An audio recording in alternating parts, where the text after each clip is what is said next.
Give me three levers. One of them controls the Right. blower speed. One of them controls the temperature, and one of them controls where the air goes. That's it. I want medium, max, low. Right. I want. See, I always like. I mean, there's something to be said for simplicity.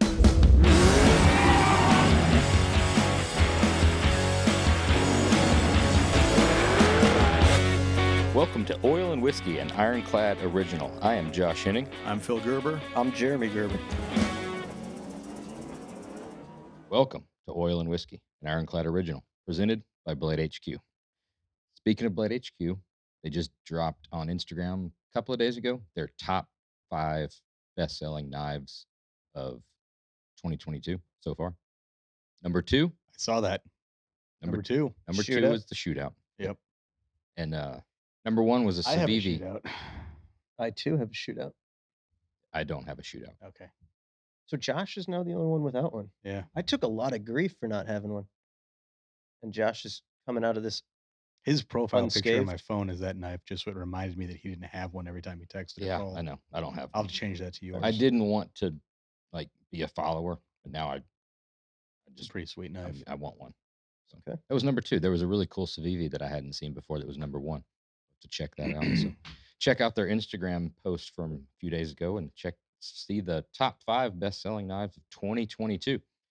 Found a couple new brands on there. Did you? Dropped a couple days ago.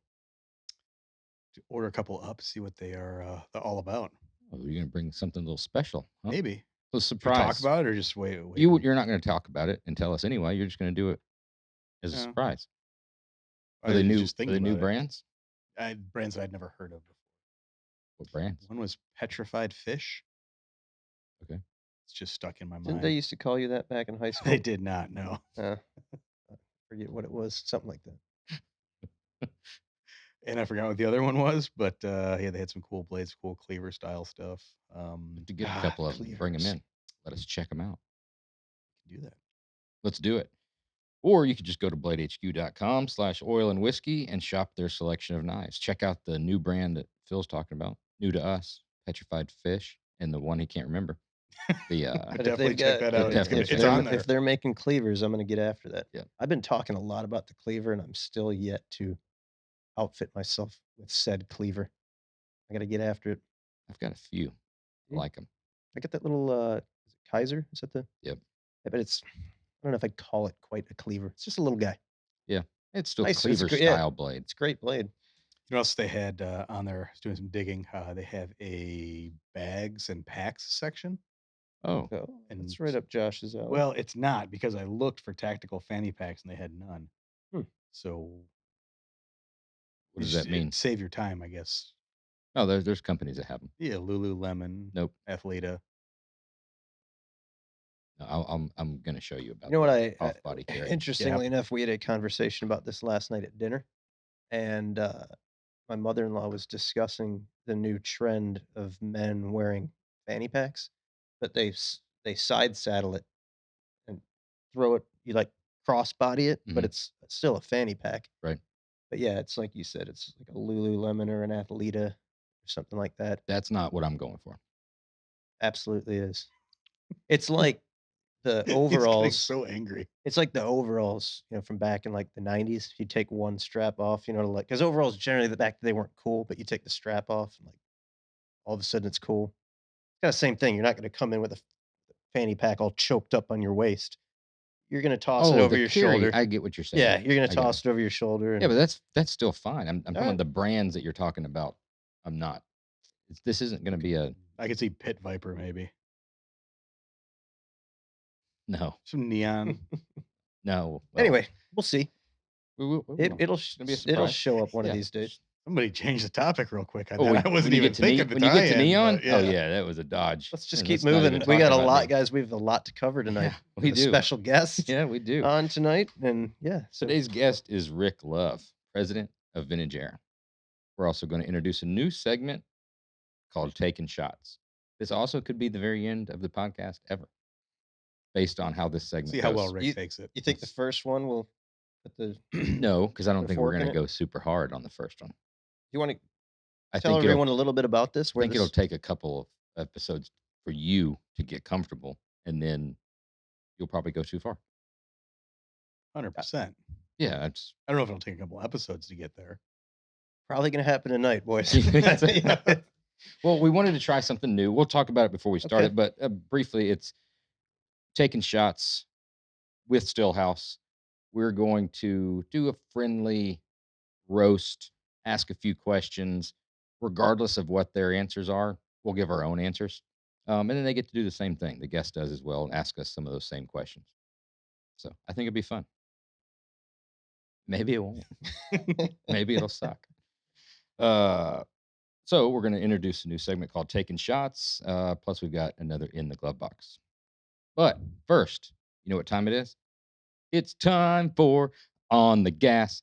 On the gas. It's time for On the Gas. Once again, I hope you recorded harmonizing. Yeah.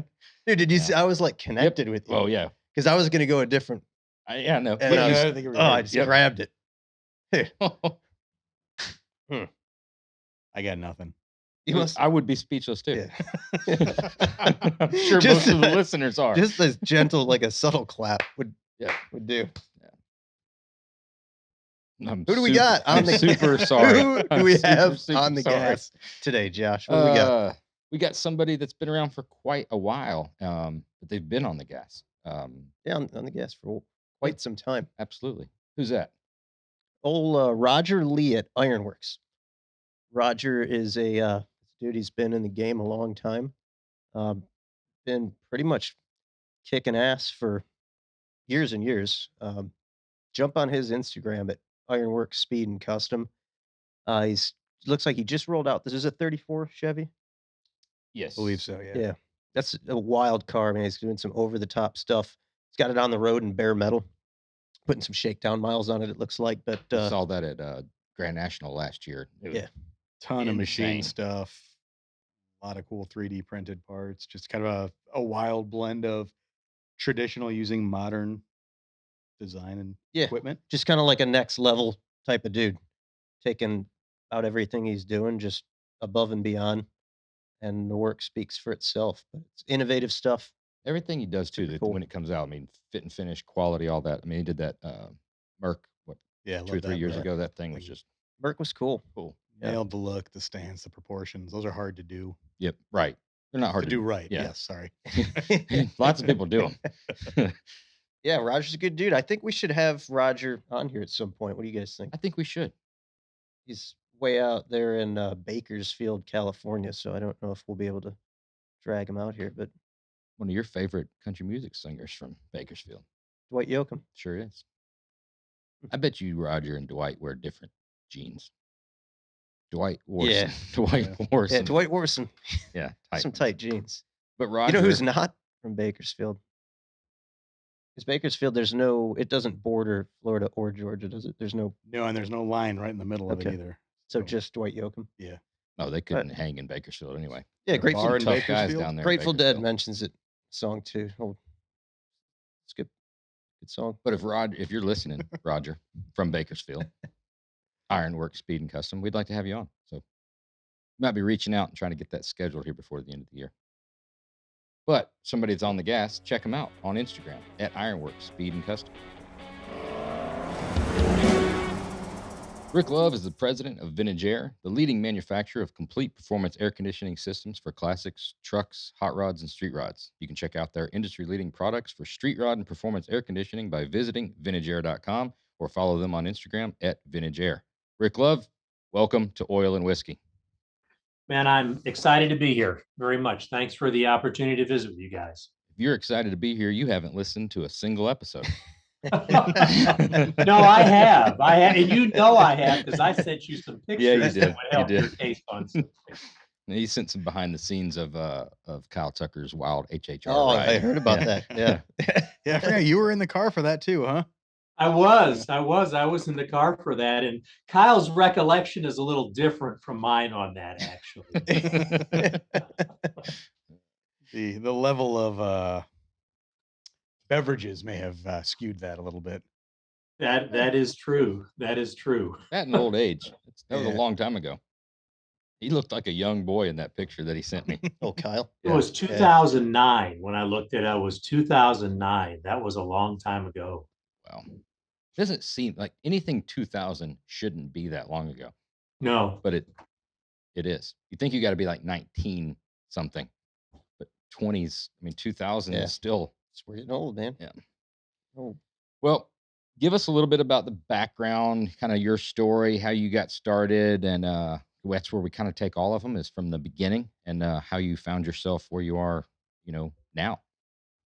and my story's not, like I said, my story's not near as exciting as a lot of the other guys you have on there, but it seems like there's always a lot of similarities with things. I actually grew up in the Northeast, and I grew up, my dad was a car guy, and some of his buddies raced the dirt tracks up in upstate New York. And he kind of hung around that group, and I tagged along and ended up getting involved in the dirt track racing in the Northeast there. Kyle was in the Midwest, and I was in the Northeast, and a friend of my dad's ran modifieds up there, which was, the old cars cut up and everything, and they were still building their own cars at that point up through the 70s. And through that, I kind of got involved with a guy there that also was into hot rods, and a couple of the old cars that were too nice to cut up to make stock car bodies out of, modified bodies out of, he made hot rods out of. And we kind of got together a little bit, and that got me really started on hot rods. And when I was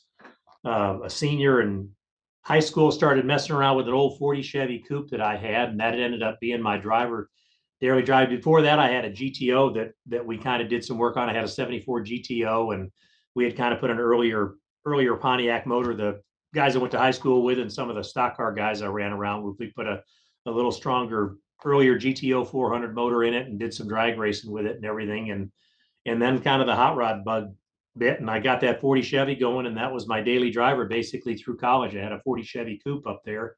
And straight out of college, I got a job with a company that made simulators, from driver simulators, that you had in the high schools back then to teach kids how to drive a little bit, right up to amusement ride simulators. And I went to work for them right out of college.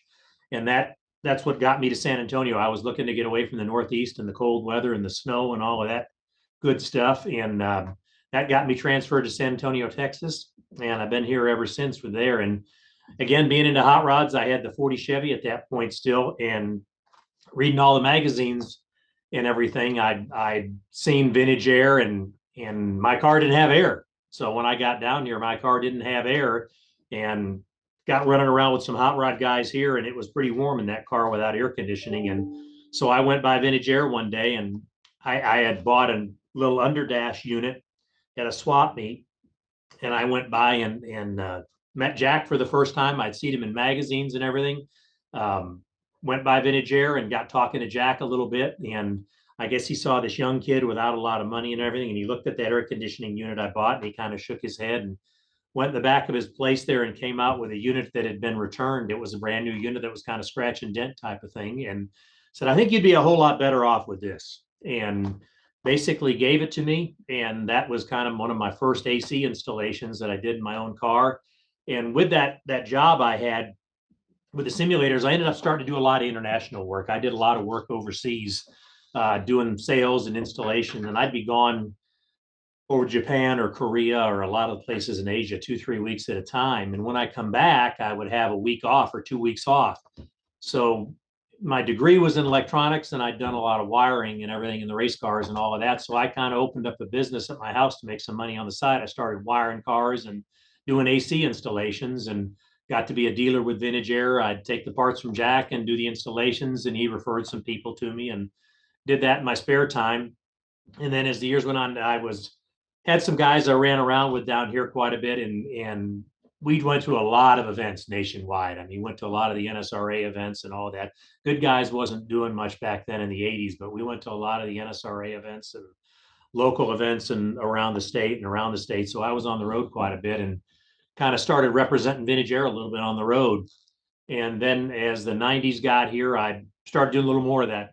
I got with Jack, and really my 39 Ford that I have at that point, and still have, I had since 1984 when we built it, was probably the first hot rod to have 134A air conditioning in it. Jack was starting to do in 1990, was starting to do some experimentation with 134A. R12 was, the writing was on the wall that it was going to be phased out. So Jack wanted to be at the forefront of the technology. So my 39 was a proven road car. So we took it and tried a bunch of different condenser combinations and different setups to make the 134A work properly in a hot rod. So we did a lot of work with that, and I helped him with that and started doing a few more shows and everything. And then after I had our son, the overseas travel just wasn't as attractive anymore. Being gone for 2-3 weeks at a time, I'd rather want to be around the house more. So It probably 1998, I kind it probably got attractive again after like 2 or 3 months, right? When the kid's screaming and crying, and then when he starts crawling, you want to come back when he starts talking. So but it's funny you say that, Jeremy, because when my son was born in 95, my wife was home for less than a week, and I had a 2-week trip to Korea. And my son's 26 now, and I still get reminded of that event fairly often about that going away for 2 or 3 weeks right after she got home from the hospital. So some of those memories don't go away. So there was some good parts of it in the beginning in that respect. But you probably slept a whole lot better those 2 weeks. Oh man, a whole lot better than her. Yeah. You're not doing yourself any favors. No, fortunately, she probably never listened to this. But then I kind of, Jack, it was interesting. I got together with Jack, my little boy was 2.5. And really one of the tipping points, I was fixing to go on an overseas trip. And that was back in the days, when you could still go to the airport, and sit at the gate before you left and everything, long before 9/11 and everything. And little boy was almost 3 years old, and we're kind of sitting there and getting ready to get on the plane, and he said, Dad, well, how long are you going to be gone? And I said, well, I'm going to be gone, for a little time, maybe a long time. It's going to be a few weeks. And he kind of looks up at me, he said, when are you going to be home for a long time? Oh, yeah.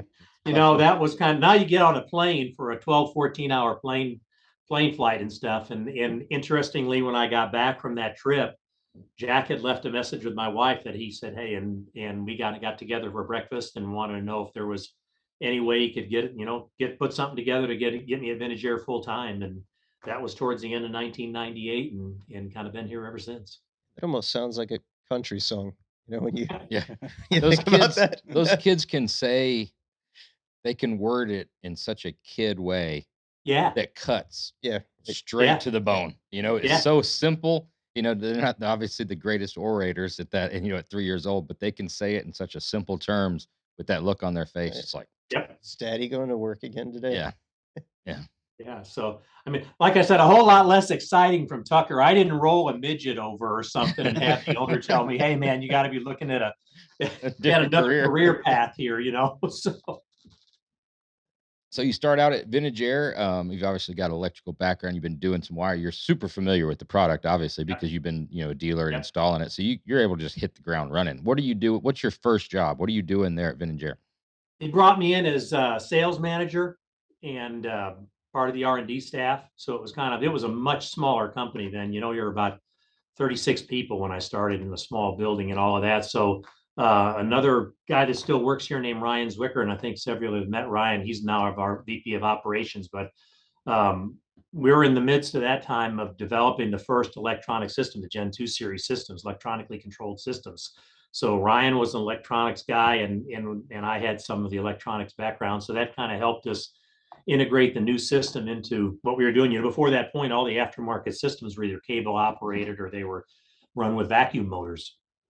And the electronics was something that really allowed us to change the way the systems were designed. They had more travel to move the doors, and you could get some variable operation with a vacuum motor as one way or the other, either open or it was closed. So it allowed us a lot of flexibility. So yeah, when I came in, I mean, we hit the ground running with that, and then from there I kind of moved up to VP of sales, and then finally into executive VP, and then last year then into the president role. So it's been a good ride through the years for sure.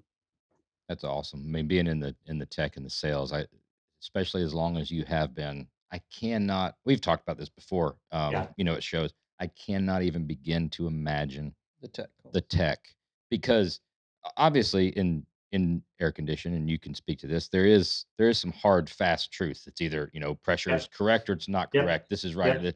But the perceived performance of your product by the end customer is fairly generic as far as if it's working the way they want it to work or not. Cold is relative, right? So it's either subjective. In a lot of Yes, cases, it it's is subjective. And Yeah. there's so many other things that are contributing to whether they're comfortable in their vehicle or not comfortable. I can't even begin to imagine of like, well, you know, between a big block and a header and a convertible and all the different Yeah. stuff. And like, well, yeah, it's not going to be Right. that cold.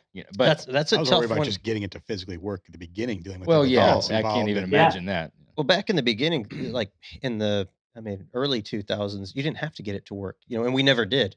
It was part of building a hot rod. You put it in there. Right. That was it was like points. You needed to have it because that it brought you up to the level that everybody was at. So Well, you know- especially when you did it in braided line or Oh, hard, we were hard we line. were welding all the TIG welding the hard lines, which obviously had pinholes in them, and Yeah. polishing it all out, and then you'd bury that controller under the dash. It was that Right. Is that your streamline controller, the like oval one? Right. Yeah, and you'd put that thing like in the Hide it.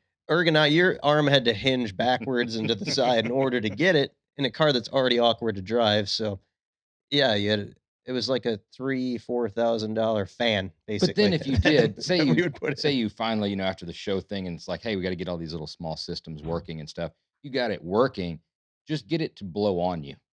Just get cold air to blow on you. You didn't really worry about like lowering the temperature of the cabin.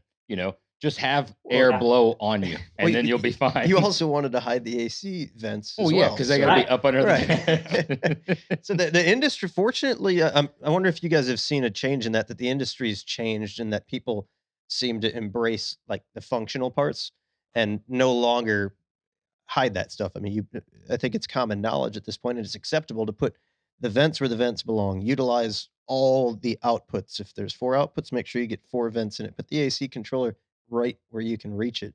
Is that made things a little bit better for you guys that people aren't trying to bury that stuff?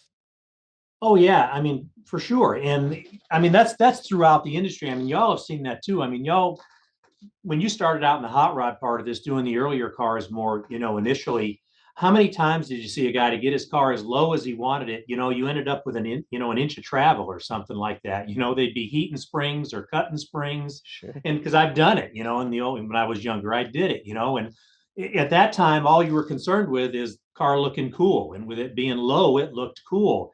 And then as the industry matured and the people matured in it a little bit, you found out that, hey, I can make this car sit as low as I want to and still have a reasonable amount of travel and have, look, shock technology has changed so much and everything, Yep. You can do those things and all of a sudden you can have the look you want and you can still have a car that functions the way you want it to. You've got a car that rides good, that actually handles and stops like it should. And it was the same way with air conditioning. You could kind of we tried to design some vents that would work and integrate with the dash. And y'all have done a great job of that with the builds you've done to integrate the vents into the system, into the vehicle design, so that it becomes a part of the design and works with it rather than just being something that's stuck on there as an afterthought.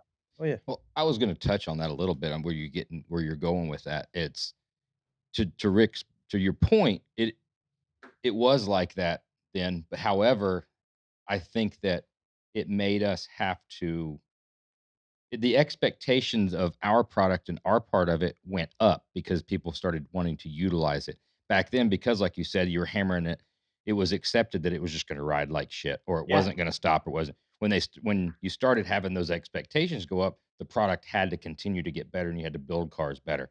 Not saying that your job or what you're doing has gotten any easier, but I would have to imagine from the outside looking in that it's been easier for your product to perform at its intended level with the way cars are being built. Oh, Way less big blocks are being put in. serpentine drives. Serpentine drives, Yeah. the heat mitigation stuff that's out there now, the level of interiors that are being put in cars versus what was being put in 20 years ago.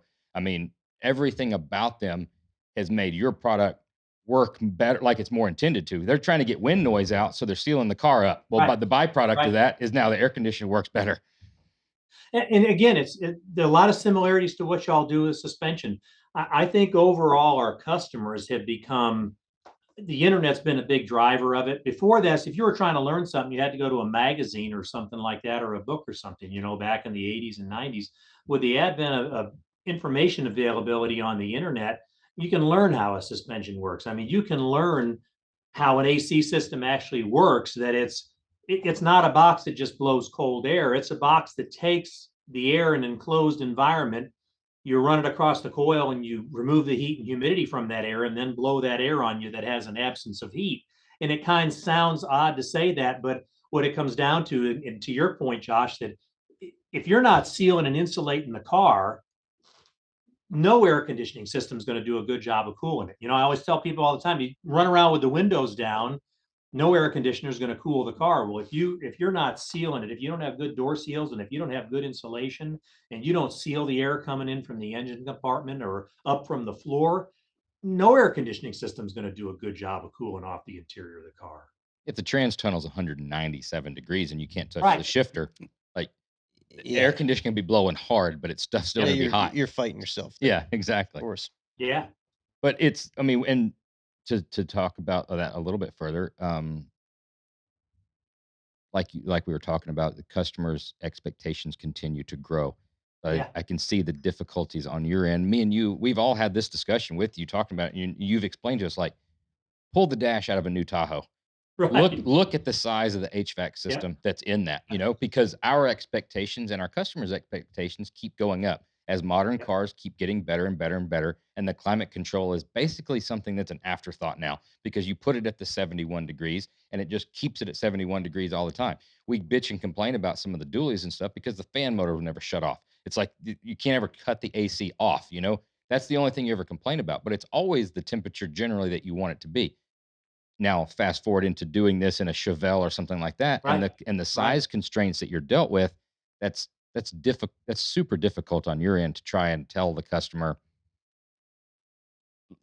set your expectations at a reasonable level. Yeah, I mean, we talk about that all the time when we talk to customers. You've got to have a reasonable expectation of what this is going to do. That's a perfect point. You look at the HVAC system in any of these vehicles, the new instrument panels are huge. You've got multiple feet to work with. You don't have that in a 32 Ford or a 55 Chevy, or even a 70 Chevelle or a G body or anything like that. The OBS trucks are the same way. You look the dash, at least at that point, that truck is a large enough vehicle that you can get a pretty good size system. We're just finishing up the system now for the 82 to 92 Camaros. That's going to be our new debut at SEMA, one of our new debuts at SEMA. And you get to that level of a car, you've got room to put a pretty good size heat exchanger in there and system in there, decent size anyway, even keeping the firewall clean. So it's a question of physics. If you've got a heat exchanger, it's got to be large enough to handle the job that you're trying to do. No different from an intercooler or a radiator or anything else. You can't take a little bitty radiator and expect it to handle the heat load that you're developing with a big block or something like that. And it's the same way with the AC. You've got a certain amount of cubic feet that you're trying to cool. You got to have a large enough heat exchanger to do it. Yeah, that's when we approach these cars too, we take a different approach. We look at your biggest, best, baddest Yep. kit. So I always just look at your Gen 4 Magnum, right? And Yep. that's eh, initially a lot of these cars you look at, I mean, like the mid-year Corvettes, at a glance or your first mock-up, you'd simply say it's just not going to fit, right? Right. But a little bit of slicing and dicing, and you'd be surprised at if you're creative. Sure, if you're looking for something that's a sure fit kit that's off the shelf, Yep. it may not fit in there. But like the mid years, I mean, we've cut them up. We fit a Magnum in every one of them. The Grand National we just finished Yeah. up. It wasn't even a consideration. I mean, the first thing you'd think is, well, you could put that Gen 3 box in there because it fits. Right. Yep. We'll just cut up the firewall and make the bad boy fit in there. Right. Get it in there. But that's And we had to do that with the G bodies because that whole system, the dash is so shallow in those cars, as you know, with the Grand Oh National. yeah, that's a That, challenge. yeah, we've stamped a steel firewall cover that's a stamped cover to allow you to go into the engine compartment a little bit to be able to have a large enough unit to handle the car like that. Yeah, that one was I was shocked by that one for being Yeah. a '80s car. I mean, that was a challenge. You came out with that at exactly the wrong time for us because we had Suit to make ourselves. that, Right after, yeah, yeah, exactly. we Right had to after make that y'all made right, one. that big giant blister for the firewall, but, But talking about like the yeah, direct fit versus the amount of effort that it takes Right. to put the other, we've got the same thing. I mean, it's the spec Mustang chassis versus say fast track Mustang chassis. Sure. The spec Mustang sits as low as it can without having to do everything that you need to do with the fast track Mustang and cut that. So there is that direct fit kit that's going to bolt in. It's still going to be better than no air or better than the factory air, and it's going to work. However, if you've got those customers that are striving for like, I got to have it the biggest, the best, the hardest Yep. blowing, the coldest, and stuff like that. Well, there's options. It's just it's funny how the max always takes the max effort. You're never going to get the max benefit with a minimal amount of effort. It always takes the max yeah, amount of effort to get the it's max true. result. The good side of it, though, is customers these days, the majority of them, there's always some that don't, but you're seeing it in your business as well, especially with the turnkey build you do. People are smarter now about planning a build from the ground up and taking into account the things they want. Okay, what if I want a certain suspension travel or I want a certain engine, okay, and I want this, what have I got to do to the car to make that happen? And rather than bolting something in first and finding out, putting your master cylinder under the dash because it cleans up the firewall and doing all of that, and then realizing you've got no room to put an AC system in, or a lot of those things. Now people, I think, are a little more, the majority of them are a little more better planners than they used to be. That was gonna be one of my questions kind of leading into this. Coming from the AC world, what are your recommendations to start a build with, and what are the most important things to get the best functioning AC system in a car? Hey, to me, when I'm doing a build on a car, of course, again, I'm an AC guy, but that's if it's a hot rod, if it's one that we don't have a bolt-in sure fit kit for, that AC unit I'm putting in, that's about the third thing I'll put in the interior of the car. I mean, you want to get your steering column where it's comfortable for you. You want to get your brake pedal and your pedals where they need to be. And from that point, then you've talked about the mock-up unit. At that point, you want to get that AC in the car, the largest unit you can, because even in a small car, the largest unit you can use is going to allow you to run the blower at a slower speed most of the time. The larger coil is going to get the heat out of the car. You're going to get a cool down quicker and all of that. So we always want to use the largest evaporator kit that we can. So yeah, I'll do that third. And then you want to take into account, okay, where's the engine's got to be so that I can have an adequate fan package on the car to handle the heat exchangers there. You're going to have a radiator, you got to have a condenser on there. And, if it's a turbocharged car or something like that, you got to have an intercooler on there. So you're going to have a whole cooling package. Where's the engine got to sit to allow me to have either a new brushless fan or at least a large enough fan on there that's going to give me the airflow I'm going to need to take care of the heat issues I'm building. It's a complex system. Yeah. I think people overlook all those variables that it's crazy to say that your motor placement plays a role in the Yeah. cooling of your car, but it 100% does. Yeah.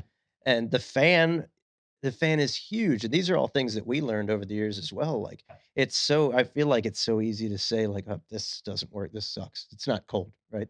Well, chances are you're doing 75% of the things wrong Right. that you need to correct on the vehicle build It's a small to thing make that 12 work. times. Yeah. Small thing A lot wrong. of variables in that system, but the fan, the brushless fan, we were taking them out of the CTSV, Yep. prior to you guys, which Excellent is fan package. phenomenal fan package, the best thing on the market Yep. right now because we're chopping up these massive, shrouds trying to make that work, but that is the best thing, Their I fan. believe. Yeah, Yeah, their your brushless fan, fan. yeah, because it's what, a 19-inch fan, is that? Yep. Yeah, huge And fan. it's like we have the same thing. It's basically a small 850-watt 19-inch fan. And it goes back to what you mentioned earlier about customer expectations. And, all our customers are used to being in their late model vehicle.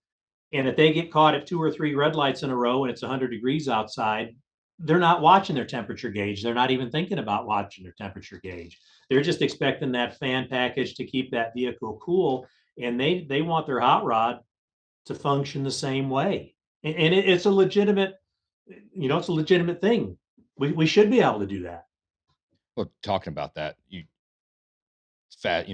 rewinding a little bit to back in the day, not too far back in the day, but you being at car shows specifically, a good guys at 225, after 222 awards, you've got these guys that the cars are brand new, just finished, right? And they're sitting in that parade of cars. They're not moving, there's no air moving through the thing. The fan's underpowered. And the first thing they're doing is cranking that air, right? And it's not keeping them cold. So they get that trophy. How many guys have come up to you right then and be like, this shit sucks. It's not cooling me off. It's not doing this. And there's while he's handing the trophy. Yeah, they've got like Right. they got a mile and a half on the vehicle, and they're utilizing the HVAC in the worst possible scenario that there could ever be. But they're wanting to be cool. Like in their mind, it's like that's why I got it. I Right? just more like how many of them are just pissing coolant out and overheating. Yeah, that's happened. I mean, before. the industry's changed the level of car builds and car builders because at Good Guys Columbus, we're right there on that main stretch, our booth, where we get to watch all those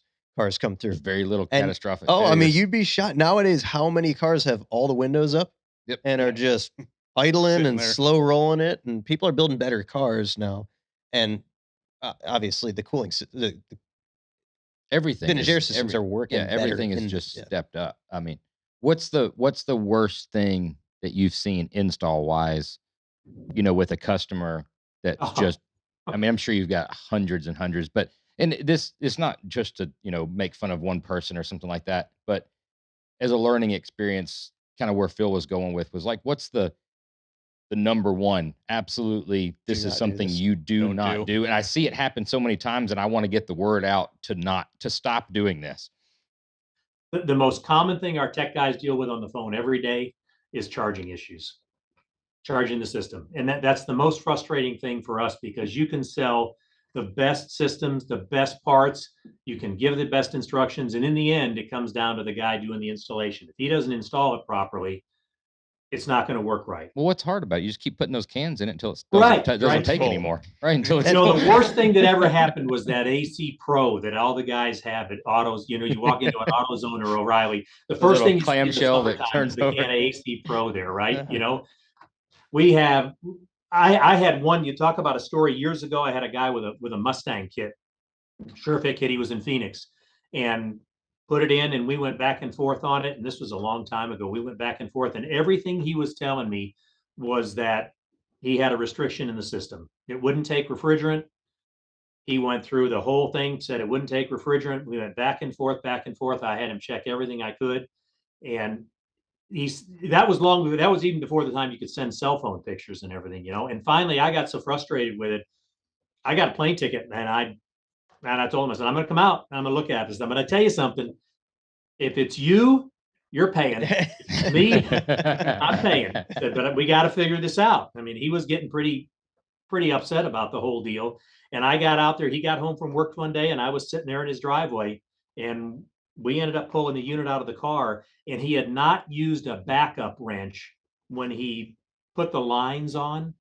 So when he was tightening up the fittings on that coil, he twisted it around so many times. I still have the coil here because I use it in seminars. He twisted it around so many times that he actually pinched it off where no refrigerant could get through.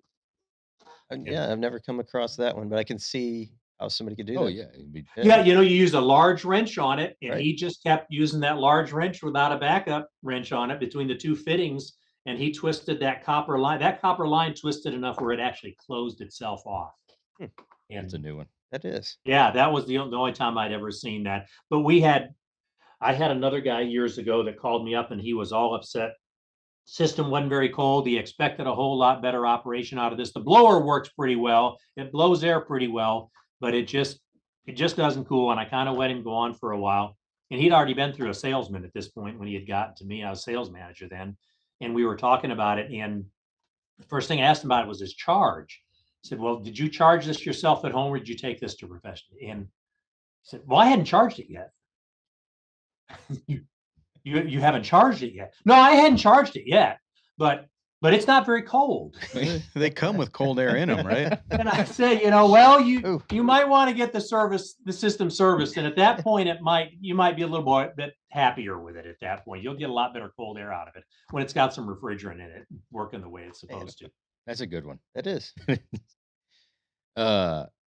What fast, We've mentioned other ones that we get very commonly when you talked about the AC vents and everybody wanting to hide the AC vents. And, so much of what we do is just basic physics, the same way you are with brakes and with suspensions or anything else. And so many guys they don't want to see the AC vents. So they'll just dump the vents down on the floor or something. And man, basic physics is hot air rises and cold air drops. So if you've got some hoses just pointing at the floor, you're going to freeze your feet and you're going to push that hot air right up in your face. And unless you can feel that air blowing on your face, you're not going to have efficient system operation. It's just not going to work. Because when you get in the car and you're hot in your late model vehicle or in your hot rod, the first thing you do is point the vents at you and cool yourself off. And then you cool the rest of the vehicle off. And if you can't cool yourself off first, it makes it really difficult.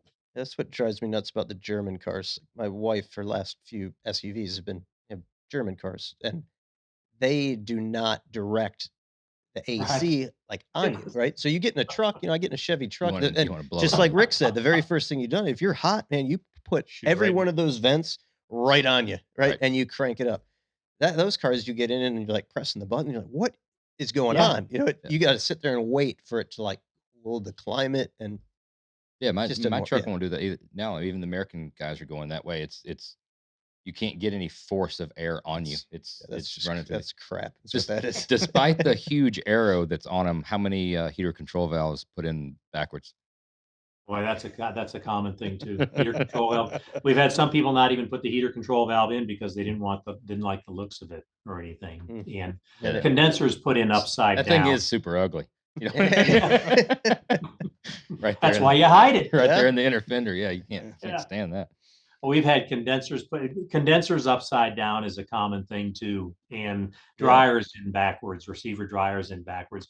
And again, you made the point earlier, Josh, that was such a good point. In many cases, it's not one thing; it's 6 little things. It's 2 or 3 little things that combine to keep the system from working the way it should. And I always talk about in my seminars. Jeremy, you said something earlier about it being a system, and that's so true. Just like brakes or anything else, you can have the best 14-inch rotors with 6-piston calipers and all of that, but man, if you've got the wrong bore master cylinder on it or the wrong ratio on the pedal, the brakes aren't going to work right. And meanwhile, the brake takes all the heat for being a lousy product, but if the rest of the system isn't right, you're not going to be happy with it. Oh yeah, I think it's important to talk about vintage era as a whole and some of the accomplishments and the things that you all have been involved in to let a little bit of the listeners and some of your customer base know that it is more than a magic black box that just blows cold air, right? So there is a lot of development, R&D and learning along the way. So talk a little bit about the Ford deal. I think that was what, 03, 04 or something like that when it came. Yeah, we got involved with the Ford GT back in early 2000s when it was first coming together. And I think back now to when a couple of the guys from Ford came back down to our plant and walked around our plant after basically we'd made the agreement to do the system. And they looked around and I think back to the look on their face, they were thinking, how the hell are these guys going to do this? And I was going to ask you the same thing. What were you thinking? And we were the same. And at the time, Josh, I wasn't concerned about it at all. It was another AC system. We had it designed and all of that. We could make it. And I wasn't all that concerned about it. Yeah, little did I know, we did learn so many lessons for that. One of the things I always laugh about is that Ford project taught us a lot. The tuition nearly killed us, but we learned a lot from it. One of the first test units we sent up there to be tested in the Mule. We sent it up and they bolted it in the car and everything. We thought everything was all set. I get a call from the engineer the next day and he said, "Hey, nothing works. The system's not working at all." So I got on a plane the next day. Ryan and I got on a plane. We fly up to Detroit, go in there and start looking at the unit. We pull the ECU out of the unit and there's traces that are blown off the board on the ECU. And I asked the engineer, said, "It looks like somebody hooked up the battery backwards on this to do this amount of damage on the ECU board." And he said, "Well, yeah, of course, that's the reverse polarity test. That's the second test we do on this." Nobody mentioned that one to you. Are you kidding me? But So we had to design in a reverse polarity test, but consequently now every ECU on a Gen 4 unit from that point forward and everything we do has protection in the ECU. So if a customer hooks up the battery backwards, you're not going to Sure. destroy the ECU on the unit. That's good. But Wow. one of those things we never would have given thought to in the aftermarket of somebody just hooking up the battery cables backwards. What kind of information did they give you guys to start with? If you don't have a car, you're mocking this up and you're sending it to them. And what are you designing off of in that time? It was all CAD data, and just like you all do, Right. everything was done with CAD data. And unfortunately for us, the package area was already defined when we got into the project. So we had to, the system wasn't as good as we would have liked to have made it because the package area was really the airbag that they had to use kind of was restrictive. And they also in their quest to be so cool about things, they made the frame for the instrument panel out of magnesium. So it was a magnesium instrument panel frame, which was pretty large. It was light and it was cool, but it was large. So it took up a lot of package space. So we kind of had to design the unit around just the amount of package space that was available in the car. What kind of And it ended up working well. I mean, it did end up working well. And it was kind of funny. They had no idea what they were going to do for controls and everything. And you talked about that streamlined control earlier, Jeremy. We took one of those streamlined controls up there that we lit through the acrylic on the knobs, and they'd never seen anything like that. They thought that was the coolest thing. So we ended up doing the same thing with LEDs for the controls on the GT and all that. Nice. So it was basically a street rod control kind of under the GT and everything. Huh. So that was one of the things that was pretty cool about that project. That's wild. very cool. I actually had the privilege, good buddy of mine, Tim, Yep. let me pilot his GT40. It's like what's like a '08, something like that, whatever that Yeah, era was. yeah, that was the end of the product. Yeah, End of the so I line. got to jump in that and chase him around in his Ferrari, and I put about 30, 40 miles on that thing. Amazing car, and I don't mean any disrespect, but the absolute last thing I was concerned with in that Was period Right. I was driving was the air conditioning. Well, Man. you I see. couldn't tell you what the AC knobs looked like. Right. Wasn't that. That is a badass car, but very It's amazing that very car ever cool. got built. In that day It and age is. and everything, you'll never see anything like that again. That they were doing that. That was an amazing project through Roush, and I mean there was a bunch of hot rod guys involved with that and everything, and that car is an amazing example of some hot rod people at Ford getting the go ahead to do something. John Coletti was head of special vehicle operations at the time. I don't know if y'all remember John Coletti at all, but he was a hot rodder guy, and man, he ramrodded that thing through and in Roush Industries, and it that car really it's amazing what was done in a short amount of time. The development cycle for that. Or anything. It was a huge hit at the North American Auto Show, and basically they were told if they could get it done in a certain amount of time, Ford would back it. And man, a lot of money was spent, and a lot of things were done, but it was a cool car. What was a bigger hurdle there, the engineering and time constraints, or the volume after the fact of to get them done? Engineering and time constraints. The volume wasn't bad. I mean, that was 7,000 cars total, so the volume really wasn't that bad. And just like we're doing the AC for the new Ford GT as well, and it's even less production, than the original GT. So the volumes were never that bad, but the engineering was a challenge because just integrating with other people and already working off an engine package that was already designed, and there were some challenges with the condenser package too because it was already defined. The space was already defined for that. Everything was defined pretty much off the show car, and some of those things didn't have to work on the show car, Right. but they did have to work on the production car. Did you get to drive one afterwards to test the AC? I did. Yeah, I got to run around Detroit with it and everything. And Jeremy, you've driven them. Those cars are blind. Oh, it is. Yeah, it was a little nerve wracking because that Yeah. whole A pillar situation. Yep. It is like a tree trunk, like right Yeah. on both sides of you, but They're unbelievable hard to see car out of. too. And when you were running around Detroit, that was a development phase of it still. So we're running around Detroit, and everybody wanted to see the car when you're running around Detroit. So you're running around, they're coming up beside you, and all of this and trying to take pictures and all of that. I mean, yeah, it was nerve wracking. I It bet. really was. It was nerve wracking. What secrets are going to be trickled down from the new GT that's going to land in your production units? New electronics, is eventually going to be, some of that stuff from that is everybody's going from that. We're also, in fact, we're going to debut at SEMA as well now. Our new Gen 5 series is going to be an injection molded case. So Cool. we're moving to an injection molded case like we use in the GT, and a lot of the door seals are going to be rubber over molded. They are rubber over molded on the doors, so you've got the life on them is just tremendous, and the sealing on them is good. We're using the same actuator motors that's used on the GT and everything. So a lot of the technology, the Gen 4 used the same technology, the actuator doors and everything and motors and all of that were the same that was on the GT.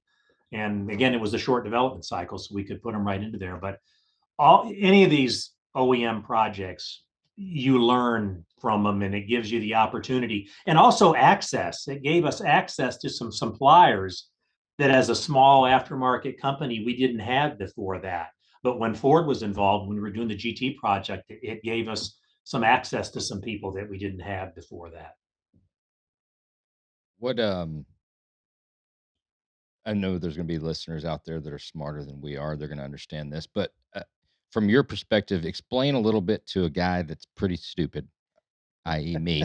Uh, the Come difference on. the difference between brushless and brushed motors, and as that time was changing, what were the benefits and what were you able to do with that?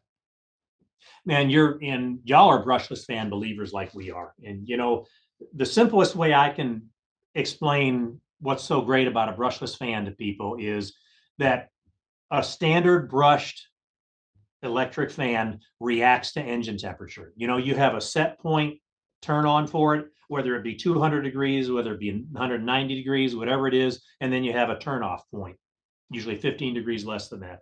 So when your engine temperature gets to 190 degrees, it turns on the fan. If you've got a real good fan, it'll bring that temperature down to 170 degrees and then it shuts off. And then your engine heats up again to 190 degrees, then the fan comes on and it shuts off. And so you're constantly chasing that engine temperature. But with a brushless fan, you've got variable speed with it. It's square wave driven, it's pulse width modulation driven. So you can react to the engine temperature and keep a more consistent engine temperature. That fan spins at the speed it needs to maintain a steady engine temperature rather than constantly chasing that. And the newer engines, that's when they're most efficient. I mean, all of them, they want to be at a consistent temperature, not constantly changing. That's a good explanation. I usually explain it by one goes and one doesn't. Huh. Solid. The And you're brushed, right.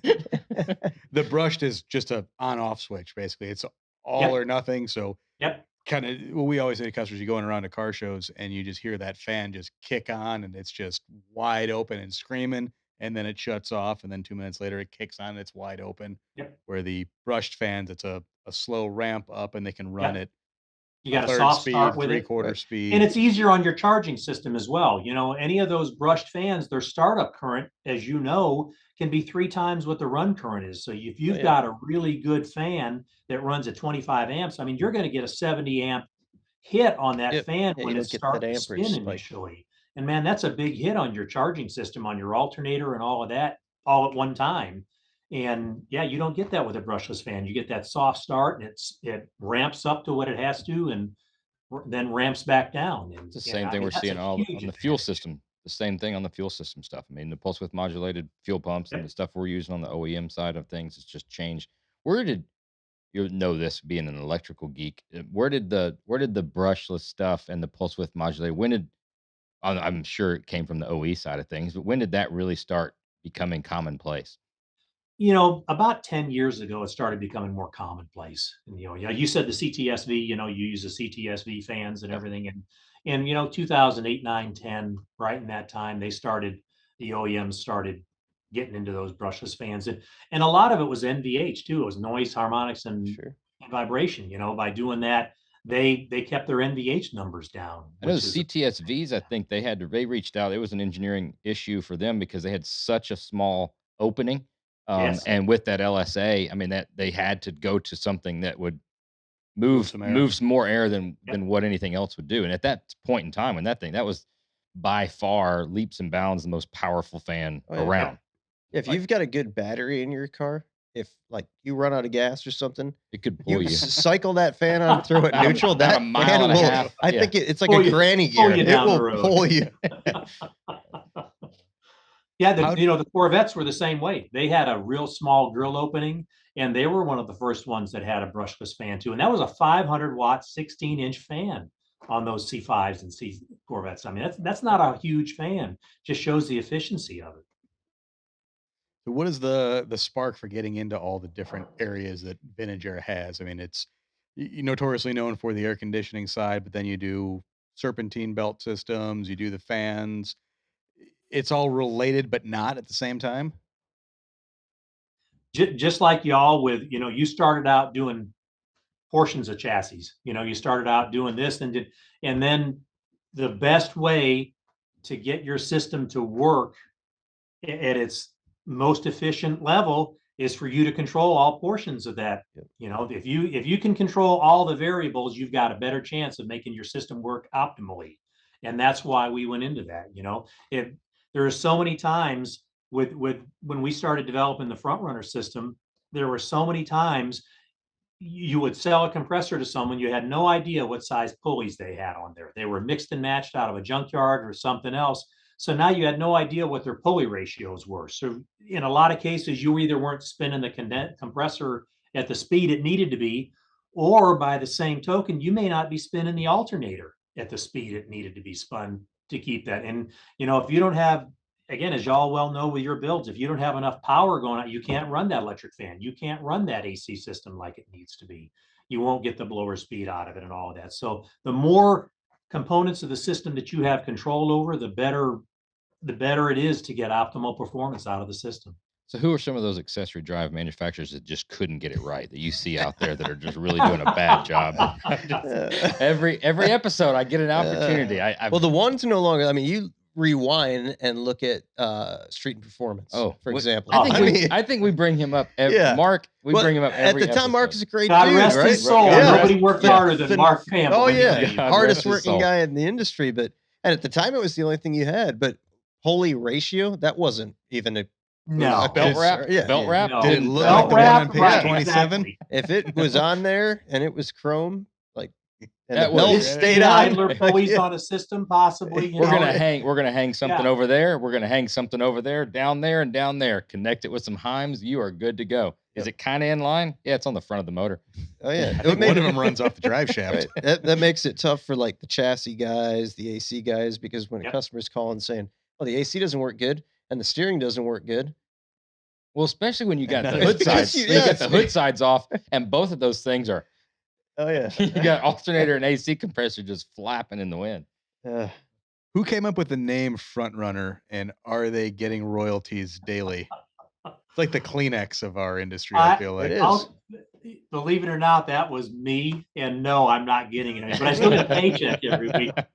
So Phil, but that's it. But Same that was, thing. I actually thought about that when I was mowing the lawn one night, mowing my grass one night when we were putting that system together and everything. And it was kind of one of those things. So It's a great name, like you said. It's a Kleenex or Coke now. It's just becomes anybody. Oh, whose Who's got a front runner do runner you on have? it? Yeah. What do you mean? Yeah. Who's front runner? There's Well, only one front runner. Unless you're fancy, if you're real like sophisticated, you call it the Fiat. You know, Right, Yeah, right. That's if you're trying to impress, Yeah, the You're talking Fiat. to an engineer. right, The Fiat. right. Yeah. And it's funny, we've got a trademark on that name, and I've had to call distributors before and different people before and say, hey, look, you can't use this name on another system. This is our trademark name. I don't want to be a jerk about it, but if we don't protect it, you can't after a certain point. You've got to continue to protect your trademarks, as y'all well know. Right. And When they that's got been their an awkward drop down problem. boxes, it's engines, transmissions, and front runners, and then they sell everybody. Right. They just that's Right. just the category. Exactly. We touched on it a lot, like just kind of general customer education. I think is pretty key for Vintage Air, for a lot of people in our industry. Rick's kind of like the customer education guy. I feel like every show we go to, you're there, you're walking around talking to people, you're putting on a seminar. How important has that been to the growth of Vintage Air, getting the customers the right knowledge and giving them the tools to build their projects?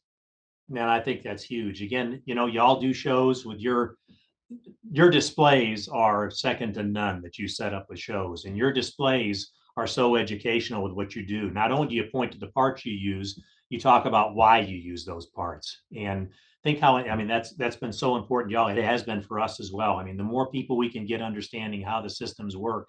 And when I do a seminar, I don't even talk about vintage air. I just talk about the basics of performance air conditioning and what you've got to do, what you don't want to do. And, from there, that's the important thing. Let's get people educated on the right way to put a system in your car and what you shouldn't do and all of that. I mean, I think that's been huge for our growth. I think it's been huge for the industry growth. All of us that have been involved with helping to up our customers' knowledge and education level, I think has been critical to our growth. Well, my hat's off to you as well, because one thing you've always done a very good job at, like it or hate it, it's education is not something that's for feelings. So I've been around when somebody's Yeah. like, "Hey, I'm doing this, this, and this." You'll say, "Well, I think you're doing this wrong." "Well, no, I'm doing this." "No, you're flat out you're wrong. It should be done this way," because it's not, and it's not to be mean. It's just it's not a feelings based thing. It's either you're Right. doing it the Black correct and way, white. or you're doing it the incorrect Yep. way. And I mean, hats off to you for getting right down to it. Throw the feelings aside and being like, "No, you're doing it incorrect. Try this." You don't have to like the way of putting it, but I'm right. Oh yeah. Yeah, you've been a phenomenal resource for me over the years as well. I mean, I try to keep you like in my back pocket and only reach out to you when I absolutely need to. I don't want to. It's a big one. You got to call. Right? Yeah, I Rick. don't want to. I don't want to clutter your inbox, but Yeah. I generally can troubleshoot and figure these things out myself. But every so often, I'm like, I'm going right to the top with this one. And I'll get the answer. Anytime. I'll get the right answer. Anytime. And that You know, it's day, interesting. I've got the answer. Dual AC systems was We one. we Yeah. had that That- conversation. We're talking about it. You're like, "Well, we'll throw one in the back." That old school hot red mentality came into where it was like, "Yeah, it should work," but then it was like, just call Rick. You know who will call- know. You know call who Rick will and see if know. it actually will work. It's funny you say that because I remember being in a meeting with Ford and they wanted to do a couple things that just were not going to work. And Ryan and I were sitting there. Of course, I'm always the guy that can't keep my mouth shut sometimes. And I finally, look, hey guys, it's your car. I always understand it's your car. So the final decision is yours. And I tell customers this all the time too. It's your car. So the final decision is always yours. I'm just going to tell you the best parts and the best way to install them to make the system work optimally. If you choose to do it a different way, hey, that's on you. But when you're ready to do it the right way, come back. I hate when people do that though, Hey, because Ford, it's your then car. it still Yeah. allows me to make the wrong. Then I'm You like, want to do a bunch of dumb shit? Do it. maybe I should. I prefer the definitive answer. Right. Don't fucking do You that shouldn't because do it's that, not going right. to work. Well, he's roundabout saying that. Like, if you Right. want to make a bunch of bad decisions, feel free to. It's the I'm passive just aggressive. I'm just Yeah. telling you the right way of doing it. Yeah. The dual AC system though is pretty awesome in the big cars. The Impala wagon, and just finished one up in the Suburban. Yeah. Highly recommend it, and it sells 2 kits for you. So And that's something that's become more popular with people doing more Suburbans and all of that and everything. And if you talk about the education, that's where they've got to understand that, hey, if you're running 2 evaporators absorbing heat in the vehicle, you've got to have a large enough condenser in the front to dissipate that heat. Because if you don't, neither system's going to work properly. So you can't just stick a second evaporator on there on the same system, and you've got to have a large enough compressor to move the refrigerant through the system to make all that work. So I mean, even though it seems like it's easy, and it's not, y'all have done several of them, it's not a difficult process as long as you use the right components and set it up properly, charge it properly. That's a great thing about AC to me. If you use the right components, you install them properly, and you charge the system properly, and you get enough airflow through it, it has to work. It's just physics. It has to work. The refrigerant's going to do what the refrigerant's going to do. It has to work properly. So if it's not, there's something that somebody's doing wrong. Either we got a bad component or we've got something else in the installation. But if everything's in place, it has to work. Oh yeah. Yeah. You just got to be a little more thorough. You got a lot more connections, Yep. a lot more hoses, a lot more moving parts. Yep. But it's a great way to cool those big cars. And for us, it was like, I was thinking about it. I remember we grew up with the square body Suburban, or Yeah. the slant Yeah. nose back in the day, and that had a rear old AC roof-mounted unit, one. right? So you had the third row, and I remember as a kid sitting back there, and that son of a bitch was just pouring water out of it. You know, it would you'd be cold, right? But it was pouring wet and yeah, cold. wet and cold. So I'm like, you can't expect to take a vehicle that size and cool it. Not all that In air, my right. opinion, without putting dual systems and dual Yeah, evaporators in it. you're exactly right. You can't physically move the air from the back of the vehicle to the front to pull it through the coil. There's just not a strong enough blower that's going to pull that air from the back of the vehicle to recirculate it around. So yeah, in a vehicle that size, in a hot environment, humid environment, without dual air, you're not going to get a cold Cool. vehicle inside. You can get the front of the vehicle cool, but you're just not going to have the volume of it. We talk about that in the seminars too, and I'll tell it's like it'd be like having a great big garage and you put a window unit in one corner of the garage. If you stand right in front of that window unit, you're going to be cool, but it doesn't have the capacity to cool that whole inside of that building. And it's the same way in a big vehicle.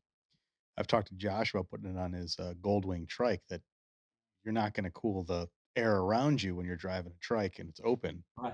I don't need to worry Well, about the that's it. temperature. I Though. mean, You're having so much fun on right. that trike. Well, that's an example of where you need to properly place the vents because you're not in an enclosed cockpit, so you Right. need. Blow them right on you. Or if Yeah. you blow them down on those legs, if you're wearing jean shorts and you're riding the trike and you can get a little bit of cold air on them, you're all right. Oh, speaking We of, did you actually see did a that? system. We did a system for a trike. I don't know if you. I mean, you're. Of We course did. you did. Do you remember?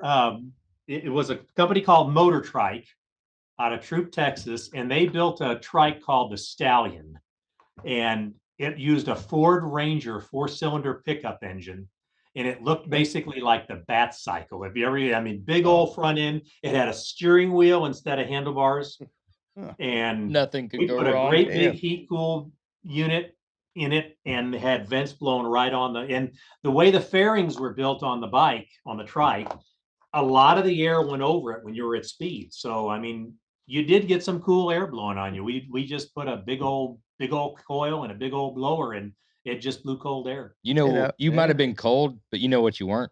That's cool. Driving it. And I was going to ask you what the craziest thing is that you know of that received a vintage air kit that you may have just. I don't. Did you just answer it, or is there something beyond that? That's That's probably the craziest one that I know of. That trike, that Stallion trike. Yeah, if you're ever bored one night, look up the Motor Trike Stallion, and you can see this. I still see them out there every now and then.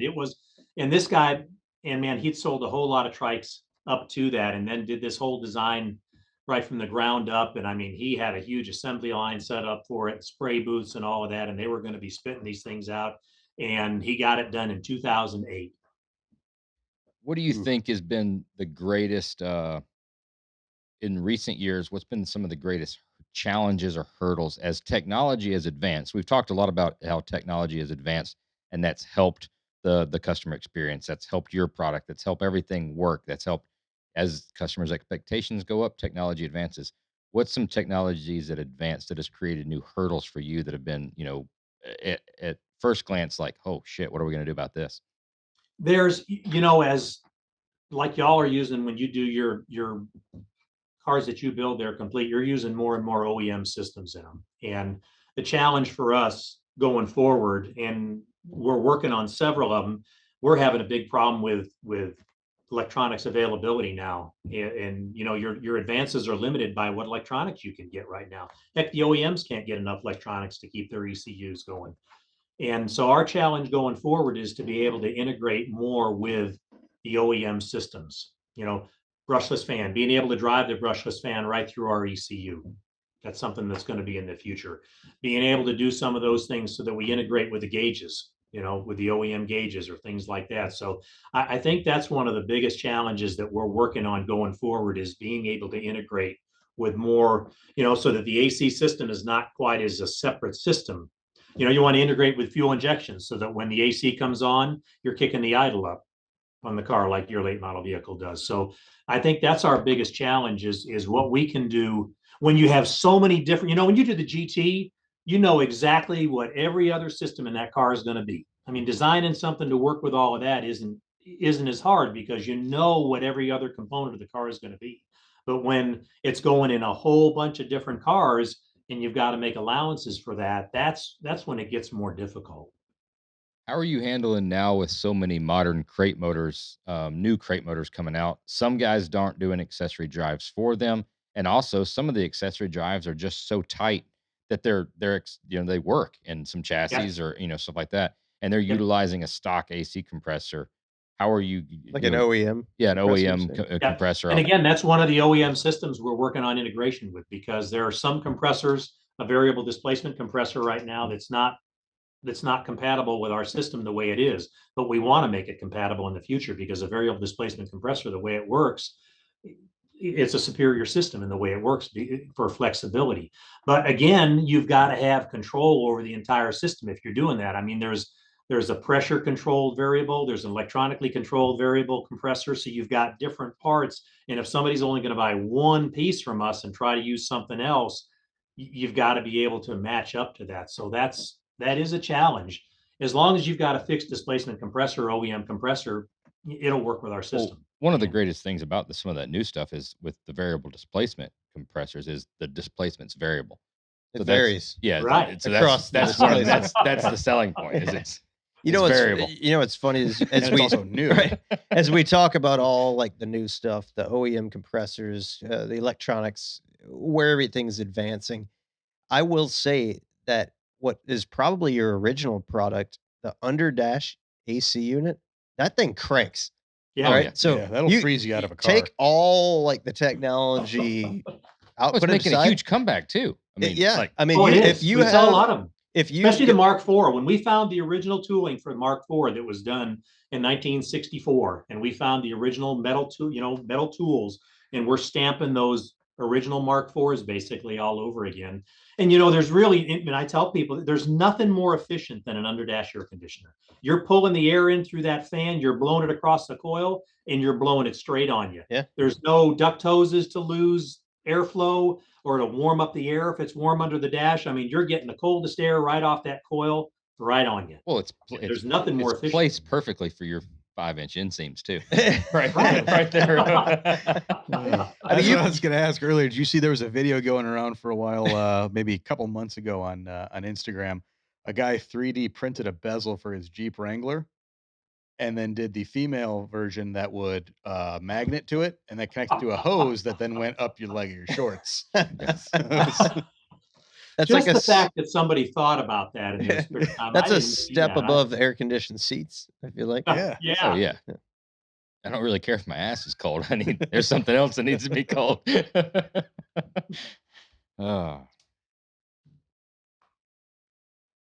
Oh, cool. Yeah, So got real silent. all right. I guess it's my turn again.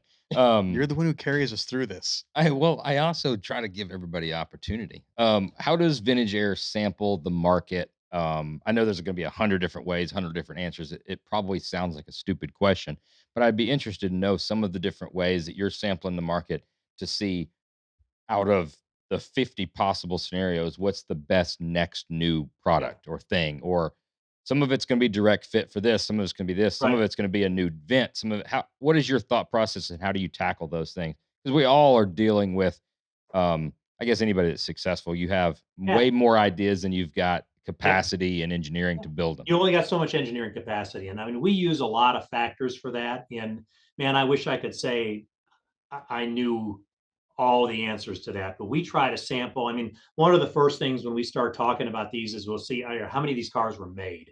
Now, as the cars get newer, like with the third gen Camaros and everything, there's pretty good information out there on that about how many were made. And, then you can buy some lists as to how many are still registered, how many are still available through registration.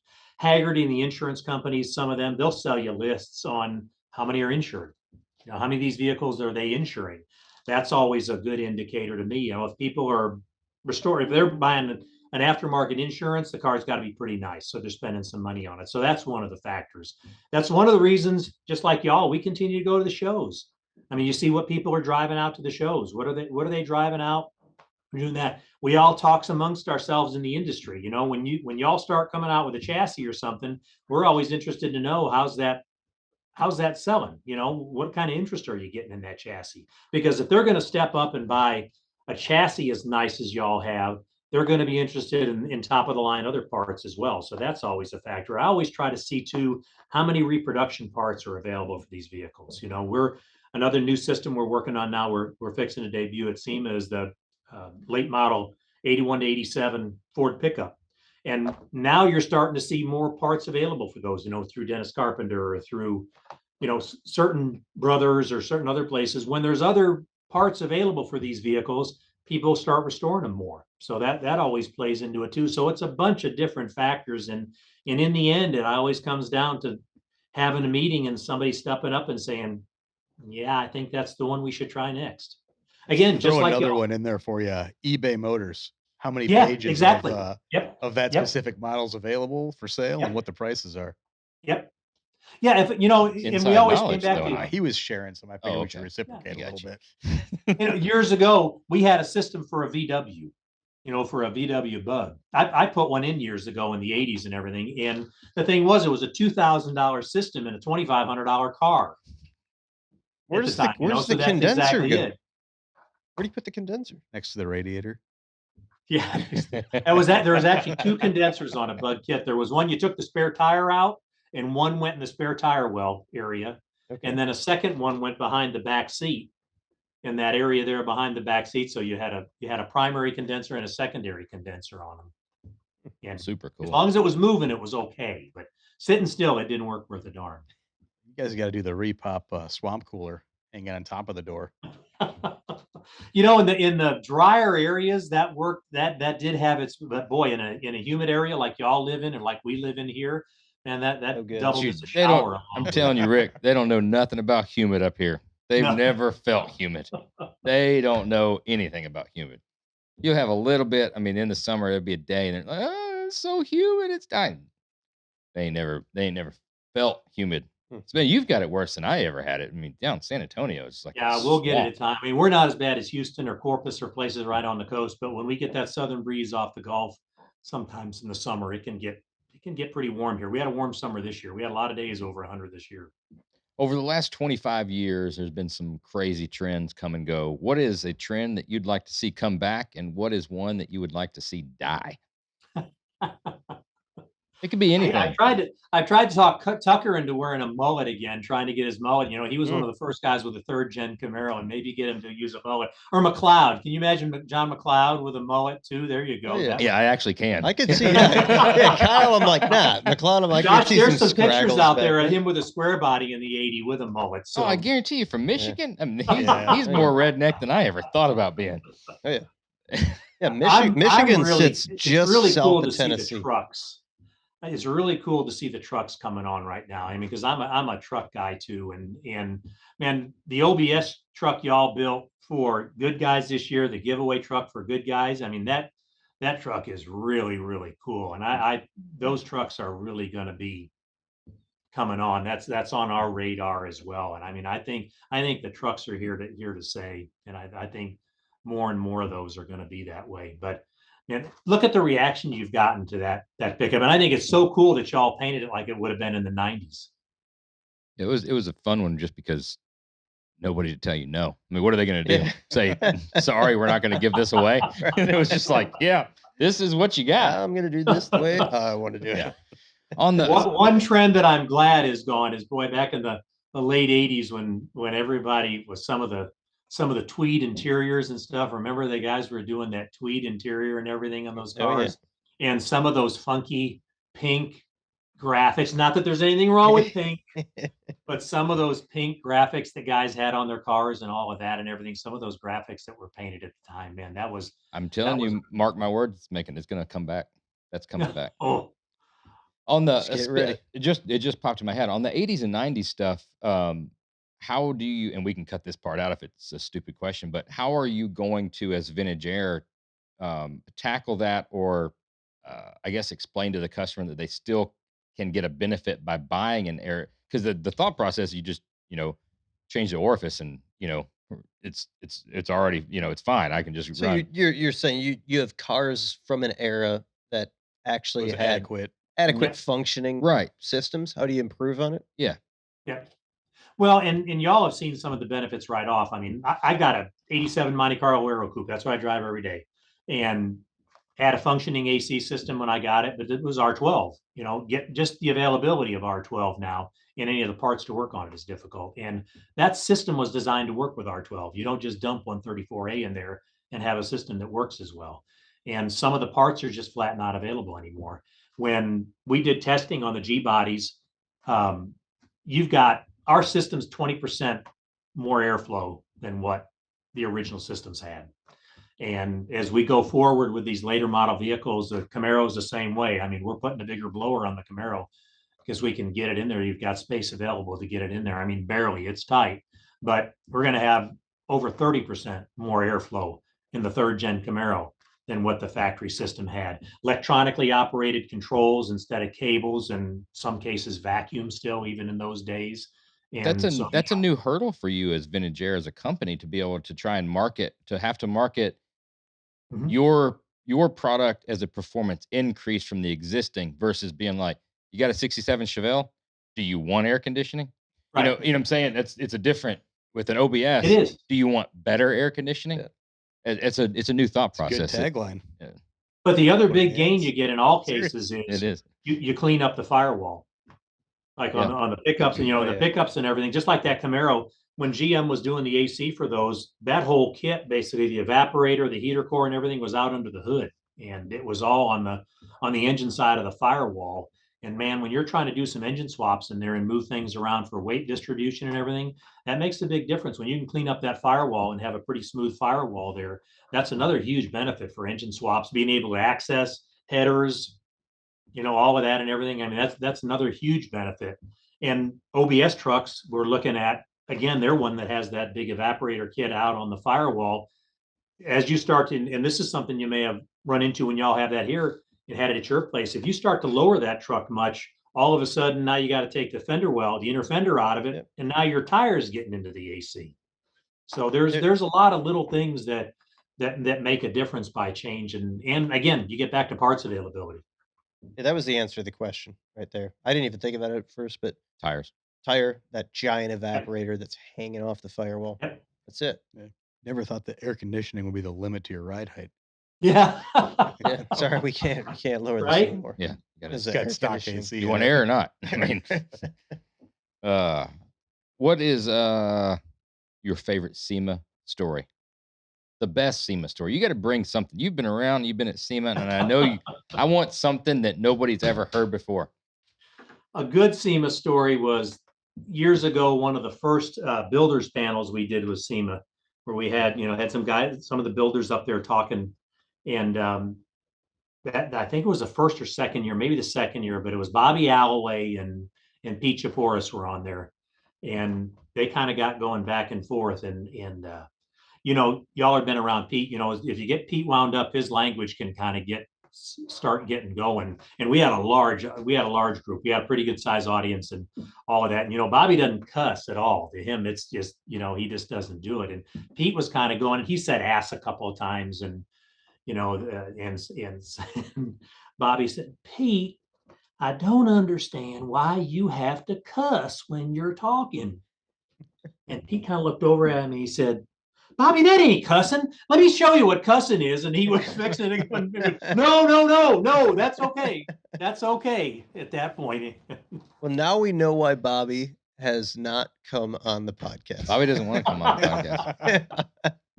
He told me. Now we know? No, I talked to him last week, and he said that you've got a potty mouth. Is that what he said? Yeah, he said, I'm not. If you can have that Jeremy guy watch his language, then I'll come on there. I won't say a word. I don't believe that. You won't be able to go Kept 30 under minutes. wraps pretty good for this one so far. Yeah, you've been okay. Yeah. You think you could go the whole podcast without Absolutely. Fuck no. with Philip. Good grief. we've all had our own personal emails, text, or phone calls from family members of like, wow. Yeah, my grandmother. Where does that come from? My grandmother regularly reminds me. She loves the podcast. Sometimes you're not thinking about it. It kind of slips out. And you're says having that fun. I have a foul mouth. Must be the whiskey. Yeah, it's got to be the whiskey. Another good story, not SEMA, but it was did y'all ever do MPMC where you met with all the No, I know. publishers and stuff like that. Remember all that to talk about your new In products. the They used to hotel, have everybody that. come around to you. Yeah. They used to have that years ago. I think they're getting it back going again after COVID now. But it used to be at the Embassy Suites in Irvine, and we were out there one year, and of course at the end of the day, then it became time for everybody to have a good time. And y'all know Art and Craig Morrison. Craig, um, that I miss dearly still, Yeah. passed away. I mean, but Craig and Art, Yeah, the they two of them cut loose. together was quite the do. And we decided to just stay in and have pizza and some beers and some whiskey and some other stuff. And in typical fashion, Art and Craig got pretty drunk by the end of the night. And so I left and went down to my room, and we were going to meet for breakfast the next morning. So went back up there the next morning, knocked on the door, and as I knocked on the door, it kind of went open, and there were towels, white hotel towels everywhere through the whole room in this suite, all over the place. Are you sure this is okay? This is clean, Yeah, clean for this podcast. This is You can always cut it out. Right? You okay. can always cut it out. Towels everywhere, and stepped in there, and when you step in a wet carpet, where you just that squishing sound and everything. Yeah. And Craig's sitting over there, and he's got a towel with ice sitting on his head, holding his head on the couch. What the hell happened? And Art is, oh goddamn, let me tell you. Evidently, Craig got up in the middle of the night to go to the bathroom, walked into the bathroom, and as he was standing in front of the commode, he lost consciousness. Fell forward. When he fell forward, his head hit the tank on the commode and broke it, cracked it. So it just started, and down on the floor he went. Well, Art never heard it, so Art stayed asleep. So meanwhile, that water just kept running until Craig woke up enough to say something, and they could turn off the water. But the entire room was flooded. It had gone down through the floor to the room below. That's pretty awesome. That's a good. We've had our fair share of hotel stories, but that one might take the cake. Maybe. Yeah, just maybe. Wow. What's your favorite car movie and why? Oh man, being the old guy that I am, it's probably got to be American Graffiti. That's one of the movies that kind of turned me on to hot rods, and with Milner and his 32 5-window with baddest guy in the valley. I have a 32 Highboy 5-window, chop 5-window, and I basically copied the chop on that car for mine and stuff. I mean that car, and when you see it, it's in. Quick story on that, not related to the movie so much, but y'all know Roy Brizio out there, and Roy was pretty good friends with the guy that ended up buying that original American Graffiti car. Rick Figari is his name that has that. And I was out there years ago at Roy's place. Jack and I were out there doing some stuff, and it ended up being my birthday. And we were out there, and we went by Roy's shop and kind of walked in the shop, and Jack had told him it was my birthday and everything. Hey, I got a birthday present for you. And we walked around the back of his shop, and he had the American Graffiti coupe there. He was doing some work on it for the guys. So I got to go. He put me in the car, and we went for a ride around the neighborhood. And I'm calling my wife on them. You won't believe where I'm calling you from. Right. This is before camera phones or anything, unfortunately. But I got to ride in the American Graffiti coupe. That was still something I remember to now. And I mean, that movie was just, there was so much of things, with Suzanne Summers in there, the blonde and the T-Bird and all of that and everything. That movie has kind of stood the test of time to me. Absolutely. I'm a big American Graffiti fan. Love Milner's coupe. I actually there was a guy listed one, like an absolute nut and bolt, like perfect recreation. It was on the Ham for sale. It was actual steel car and everything, and I was so tempted to pick it up. But I'm always on the fence. Like I'm an American Graffiti fanatic. Like absolutely love the movie. But part of me, you're so used to seeing like the generic recreations of the car, The bad ones. Yeah. that I'm reluctant. I absolutely want one. I have to have one, but The I feel like cliche part of it has right. become Yeah, it's You gotta difficult. explain it. And exactly. Jeremy, when you look at that car, I mean, it's pretty ugly in a lot of ways. I mean, those bobbed fenders, the rear end's too wide, the Right. grill shell's too short. I mean, all of that. I But mean, it's still so damn cool, like, at the it's same just time, so damn you know? cool. I mean, when you can still see him hanging out there with his head and Yep. his elbow hanging out the driver's window on that and everything, Oh, and the yeah. cop's going to write him up for the windshield being too short and Yeah, all of that. you could file that under CS, right? Yeah, exactly. In the pocket. And I got to tell you, when I was in the car, I looked in the pocket. There Did was you? nothing in there. Yeah, I probably wouldn't be building hot rods today if it wasn't for American Graffiti. Yeah. I would say that at the end of this year, we're going to tally it all up. I would think that American Graffiti wins from all guests, best movies, hands down. I think Probably. it's solely in the lead. I do. We got a couple of different ones, but this is a different. We got some new shit coming. It's something we've never done before. So I'm trying to make sure the questions are asked in the Okay. correct order. So I hear you. these are our standard questions that we ask every single guest, so you kind of understand that. We're going to try to do something with this at the end of the year and see the differences and the similarities between the answers. But best piece of advice that you've ever received?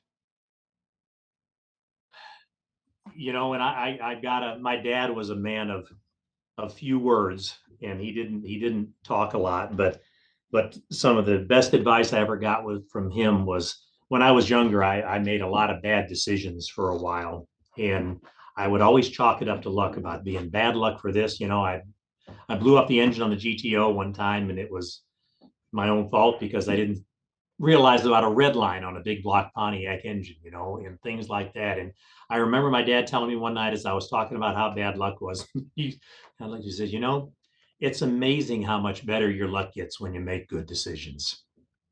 Yeah, that's pretty good. That was one. And That's the other really one I good. always Yeah. think about that I passed on to my own son at times is, you know, when I was getting married, and I got married a little late in life. I was already in my 30s when I got married. And my dad, before we got married, I was sitting there and he said, you know, the only advice I'll give you on marriage is goes for a lot of other things too, is pick your battles. Hmm. And That's I try to good. do that here at the shop. I try to do that at home. I do that with my son and everything else. It's one of those things, you know, that makes, the more you think about it, the more sense it makes. Is this something that's really gonna, what we're talking about, is this gonna make a difference a week from now, a month from now, a year from now? And if it's something that's a week from now, is it really that important to fight about? Before we get off into this brand new segment, what are you doing on specifically on your end of this industry about EV stuff? And where EVs going? I'm trying to get a soundbite out of you. I'd love you to be like just a trash talk EVs. But I mean, what are you? I'm sure you're having those conversations, much like we are weekly, of guys doing this, doing that. You know, EV this, EV that. He's getting with the T-bucket guys and changing the alternator drive shaft mount to a Yeah. compressor drive shaft Yeah. mount to spin Right. it. Yeah, exactly. You know, we're involved with several EV conversion companies right now, and I'm, you know, personally on it. I think it's going to be, man. I've ridden in a few EVs that'll just knock you into the back seat. I mean, the power is just amazing on them, and you can't fault that. And I think it's going to be a part of our industry that we need to be responding to. So we are working with, you know, electric compressor technology has come a long way in the last few years because it's had to. But the thing that's most important with these guys is they understand that it's a system like everything else, that you can't just drop an electric motor in your car without paying attention to all the things that come along with it. You can't, you got to, you know, you've got a system that's running on 400 volts or 480 volts, and then certain accessories are made to work with that, and certain accessories are not made to work with that. So there's a lot of little factors like that involved. The heat is still a challenge to do it economically, whether you're going to do it with a glycol mix and still have a heater that's going to be basically a liquid heater running through a heater core and everything, or whether it's going to be a PTC heater, you know, like Tesla uses and everything. So it's you know, I think SEMA's got a whole area dedicated to EVs this year. I saw a thing. They're going to have an EV area over there. And I'm sure y'all are getting, I mean, are you seeing an increase in people wanting chassis specifically designed for EV use? Wanting to have the conversation about it? Absolutely. Right. Shit ton of conversations. Right. Everybody wants to talk about it. Everybody wants to talk about how they're going to do it in volume, and they're going to Oh yeah. order a Yep. shit ton of them. Yep. How many have we done? We've done some, not near the volume that people are talking Yeah, about. we've tabbed a lot of chassis for various motors. We've sent chassis out void of Right. motor mounts that guys are converting themselves. We've got a Yep. few in the works that are full conversions. We've got a package we've been working on for some time, but like Josh said, it's there's a lot of talk at the moment. I mean, It's like the hot buzzword. Yeah. Like, Yeah. Yeah, that's where I was going to add. Where do you think this is 3 years from now? Man, I think some of it's beyond our control because, and not to get to political at all, but some of it's beyond our control because it's going to be based on what the government does, what our government people decide to do and some of that stuff. I mean, there can be some laws made. There could be, you don't know what that is. And that could change the landscape of things in a hurry. Without some kind of government intervention, I think it's going to remain my opinion. I think it's going to remain a portion of the industry, but man, I don't see it becoming the mainstream. Do y'all? I don't. I think It's expensive. No matter what you do, it's extremely expensive. I think there's some absolutely amazingly cool aspects of it, and there's some Yep. cars that they need to be built that way. There's like that's going to be cool as a replacement, and the mentality of this is the new wave that's going to wipe everything else out. I just can't get on board with that. I think it's another avenue, and it's another aspect, and it's another way. It's another power plant, just like Yep. just like all the engines that we have now, all the ICE engines we have now. That's another avenue, but nothing short of the LS. Nothing has really come close to wiping the Right. rest of them out. I mean, you look at Ford and GM are both going to have crate motors, for want of a better term. They've come up with packages for that they're aiming. That pickup that they had at SEMA last year, that dark blue pickup was an electric one. They've got an electric motor for it. I think they were going to do some big things, both of them at SEMA this year. They both decided to pull out, but so they're both. I mean, they're both investing in that. I think it has a place. Like there's the Yep. right vehicles for it, and I'm not an opponent of it, but I don't want to put it in a muscle car. It's something. It's not a replacement for. Yeah, It's it's another in option. addition to. Right. It's yeah. an Another additional option. I talked to the guys at Superformance last year at SEMA. Actually, did y'all wander by there last year and see that Cobra that they had the electric motor in? Yeah, I did see that. And so I talked to them about that a little bit, just trying to get some information on that. And they said customers would come and drive the cars, and they would put them in that car, and the performance was just amazing. The acceleration, all of that stuff was just amazing.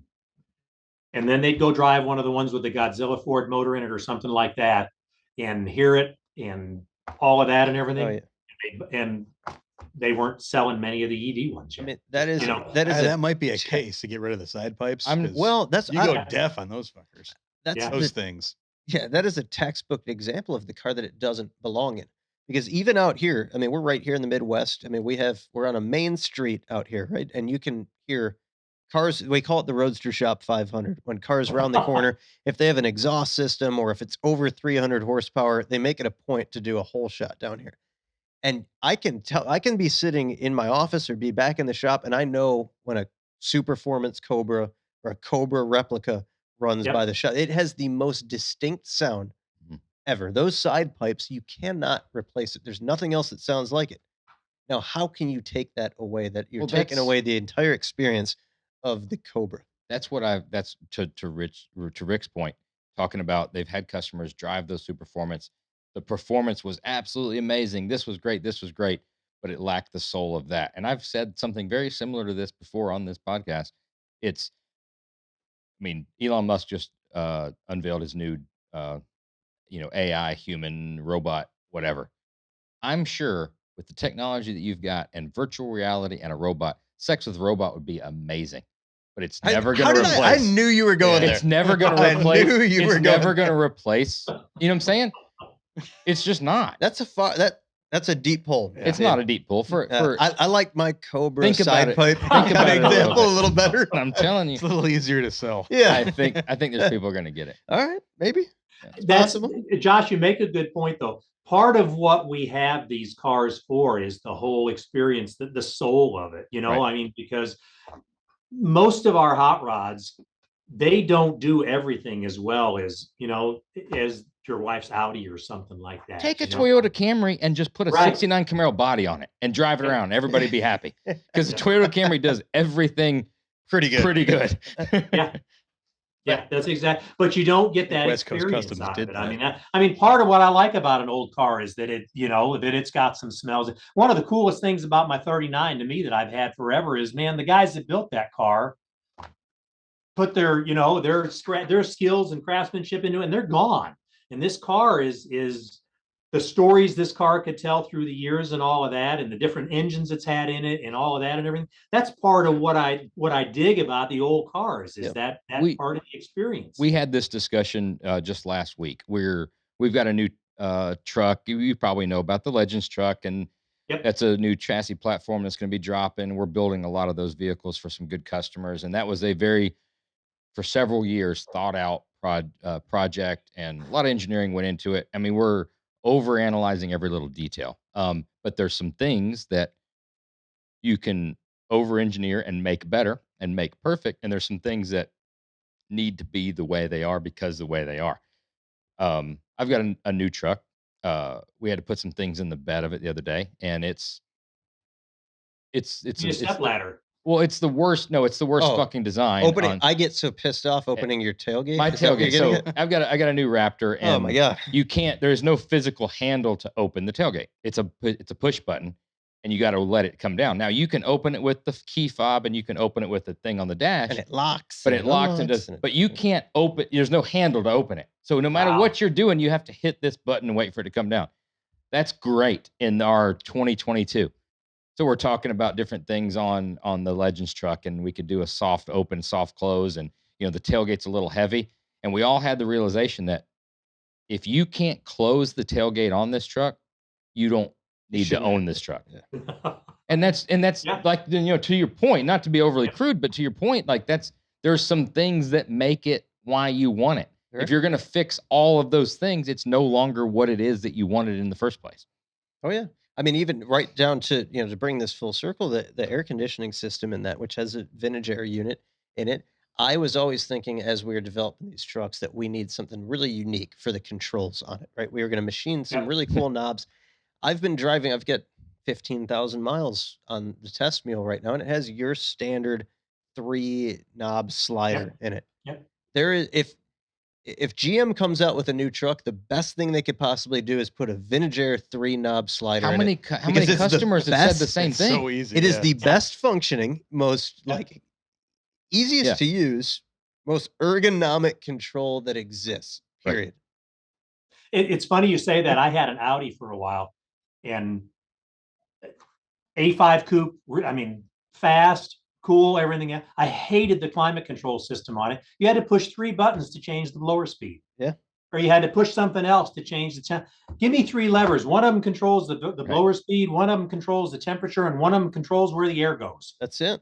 I want medium, max, low. Right. I want See, I always there's something to be said for simplicity. There is. We've overcomplicated so many things, and that's part of what's cool about a hot rod is there is a level of simplicity to it still. There is. I grew up driving a 95 Chevy's OBS 4x4 pickup truck. It had 3 knobs, right? Yep. And that is outside, and they were placed perfectly. Right.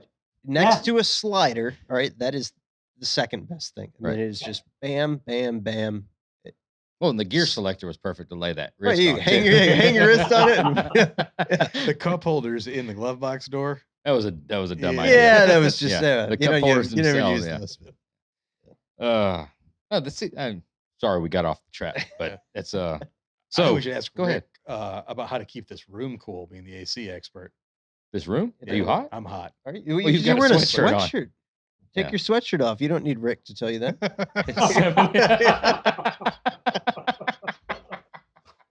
You set yourself up for that one. Yeah. It is funny that you said that, Josh, because I have told people that in the booth before at a show before, when they'll start talking about some things with their hot rods. And, and I thought, if you want a Camry, go buy a Camry.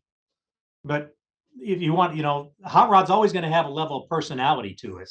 I hate to shit on Camrys, but I'm not, but Camry is the most made in beige, does everything, none of it great. It's the perfect transportation that will run forever. It has a radio, it has power windows, it has all these kind of things. Sure. And like you're saying, if that's what you're wanting to do, then fine. I just love the analog, just raw. I need to be connected to a vehicle. The little bit that I drove for a little while, I was driving a ZL1 Camaro. We had a newer. This was back 2019, something like that, 2018. I just couldn't do it. I mean, the shifter, the clutch, the brakes, everything. It's just like I wasn't driving the car, right? Very disconnected and numb. Yeah, I want to feel everything. I want a piece of machinery to drive. That's if I'm driving something. That's what I want. All right, so we've got one final question, and then we're gonna run something by you here. So, what's in your pocket? It's time for you to do a pocket dump. You could have changed this. Not much. What's in Not your much. khakis? Probably just my wallet. That's about it. You have like a temperature gauge. Well, what's on your desk? What's on your desk then? Way too much crap. Is that lots of Post-it notes? Well, I'm looking behind you. Is that a Wrangler Dale Earnhardt NASCAR? That's what it looks like. That is actually a Levi Garrett, Jeff Bodine, Monte Carlo. And that was so I said Wrangler, he says Levi. Yeah, I grew up watching Jeff Bodine race in the Northeast. And when he made it to Winston Cup, that was one of my favorite race cars. And that's probably why I drive a Aero Coupe today. I thought it was the coolest looking race car in its day. And I still think they're a cool looking race car. Is that the biggest piece of back glass ever made? I think it may be. It's one. Well, I hope I don't break mine because I don't know where you'd ever get one. My grandparents had a Caprice Aero Coupe. That's right. That wasn't as big as the Monte Carlo. No, the Monte Carlo was bigger, but I remember. I think the 2+2 Pontiac may have been a little bigger, and that one was more round. Remember that 2+2 Pontiac they made a few of? That's their version of the Aero Coupe. I think that glass was even bigger. We're debuting a brand new segment for this episode. We've never done this before. We can, or we don't have to. Yeah. So this is called Taking Shots. Brought to you by. I've got Stillhouse over here. Shot glasses and everything. I do. So it's called. Yeah, I should have known to be prepared for this. Yeah, Taking Shots with Stillhouse. So what this is going to be. We decided to do it with you because it's somebody that we've got a great rapport with, right? So Taking Shots is obviously a double entendre, right? So Taking Shots, we're actually taking shots. And we're going to take some shots as well. So we're going to ask you 3 questions, right? You're going to give your answer. Most likely, we won't like that answer, and we're going to give we're going to give our own answer. And you do know me pretty well, Josh. Yeah, and then we're gonna allow you to do the same thing. So you can ask us the same question if you want to, and then give your answer as well, right? So you can call it a roast, air quotes. It's not really a roast. This is going to be poking some fun, and I think that this is going to get some legs possibly and be able to do this. It's very difficult to explain. And we're gonna try it. And at the end of it, we're like, if we all agree that this sucked, then nobody ever hears this except us 4. Well, the greatest part about editing. Yep. Yeah. And there's also the best part about it is there's a leave button on these Zoom calls. So if we just see you disappear, man, I lost connection. What can I say? Oh, well, yeah, you've got the I gotta get ready. spurter thing on there. I don't ever use that. All right, so for this segment, we're going to do a little bit of a roast. We're going to let Rick take some shots at us, and we're also going to take some shots at him. We're going to ask him some standard questions, and if we don't like his answer, which we probably won't, we're going to have some fun with it. So first up, you've already kind of hinted at this. We're going to pretend we didn't hear it. This is going to get crazier than you think because I've got. You got something? That's fine if you got something. So we already this is already kind of teased, but what is your daily driver? 87 Monte Carlo. Okay. That's cooler than it should have been. Okay. But So If only I could draw, I could grow a mullet. To make so that what do you got? You've got something. you're gonna have to excuse me because I'm pulling up myself because I have to validate this because I don't want people to think that I'm just making this up because you led with the 87 Aero Right. Coupe. What I was thinking when I'm looking at Rick and I say to myself, I'm like, man, I think Rick is, he's a guy that, from your age grew up. I'm looking at him saying it's probably something in the 80s, right? He drives something in the 80s, whether it's a daily driver or just like a fair weather car. And I didn't know what year range they were from. I knew they were the 80s, so I Googled it ahead of time. So you can see I haven't touched anything. Okay. Look at that cell phone because I said 87 Shelby Daytona Coupe, Oh, well, which is Shelby You know, Charger. the Yeah. So saddest we are part right about that, there. We're right there. the 87. I mean, saddest I part got the about that, year. Jeremy, is that 4-cylinder Shelby would outrun my Aero Coupe right now. Well, Okay, you're taking your shot. Take your shot. You took your shot. All right. I'm taking my shot. I don't know the year model either. I think this is going to be late 90s, but I see this as the forest green early 90s Volvo station wagon. The Sport, the S. Ooh, you yeah. think stock? That's a 740, I believe. Oh, it's okay, 740. And that's just, I'm going with it. I think that I can see Rick driving the Volvo station wagon. I'm taking my shot. wagon, a station wagon. Wow. Anything on the roof? Oh, don't Is worry. that- The rest of it will come. It'll explain itself later. Thumb up. Phil's taking his shot, I'm gonna go similar color palette. right? Is this British Racing Green? British Or- Racing Green. Might be too nice for a daily nowadays, but I see the mid 90s Saab convertible, British Racing Green Saab with convertible. See, Rick, I was giving you a compliment. Phil's just Man. taking shots. I have to say I the don't- 87 I don't Aero think Coupe is the even best I out could of all. rock one of those, Phil. they're sporty. They're built by jet engineers. True. True. They were Swiss, right? True. Saab. Yeah, Swedish? Saab, Yeah, Swiss- Swedish. Yeah, Swedish Swedish. fish. Right. Yeah, Swedish fish. yeah, Swedish fish. They brought us Same the company? They brought us the Swedish fish and the And the Saab. Saab, yeah, Right. two things they did. All right, it's your turn to take your If shot. you choose to take If you one. take a shot, it's your turn. So what you can ask us what our daily driver is, and if you don't like the answer, which I'm sure you won't, then you can make your own guess. Well, I would change it around a little bit and say, Okay. hey, what would you like your daily driver to be? If you could pick something to be something, and you'd have to live with it every day up there, what would Okay. you like your daily driver to be? Oh, that's a really good one. I know what your daily driver would be. What? No, but all year round he's saying no. A Laboron. Well, It's a solid yearly car. Yeah. A front wheel drive Laboron. I've got to. Also known as the LeBaron. Well, yeah, it's a French Would it sports be a car. convertible too? Oh, yeah, yeah. they only yeah. came in convertibles. Dude, I have a guilty pleasure though. If you're talking about year round, that I haven't told you about. Okay, what is it? Subaru Brat. No, I would like to drive. Remember the Astrovan version of the Bigfoot?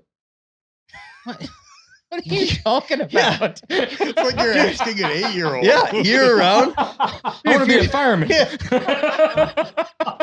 An astronaut. Dude, If if you're talking year round, oh yeah, I've got a short commute.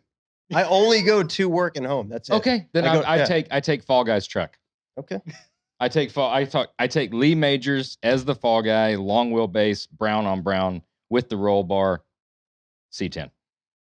Phil, We're going like movie cars. And that's where he went with Bigfoot. It spurred my memory. So yeah, I'll go General Lee and drive it like I was the Dukes of Hazzard. Year round. okay, Yeah, year round. Okay. All right. Climbing through the windows would probably be a pain. I would in say, the would you ass. climb through the window Yeah, too, it'd be Phil? a- Now, you that have would be to. cool. You have to. Yeah, No, Phil would be Yeah. the one guy with the absolute fuck you. replica of General Lee with the door open. No, I think he would do it like a geriatric. He would go like arms first, legs. Yeah. legs. legs, and just kind of like Ugh. a noodle. Get in there. What would be cool is when you left work for the day, if you ran and kind of slid across the Oh, hood. you'd hood know, slide like that that thing old- every did that time. half hurdle across the hood that they used to do. Or you just blow through the red light as you go through. You could do that too. That'd be can. cool. I used to hood slide the LeBaron all the time. Did you? Yeah. Yeah. Lebanon. Even with the Jinkos and the K-Swiss? They were shell toes. Oh, shell toes. All right. Next one. Did you agree with those answers that we gave? Or You know, what do you see us in? I mean, yeah, What do looking you- I can see, Josh, I can see you in the fall guy truck. I can see you in the Okay. fall guy truck. All right. You know, Good.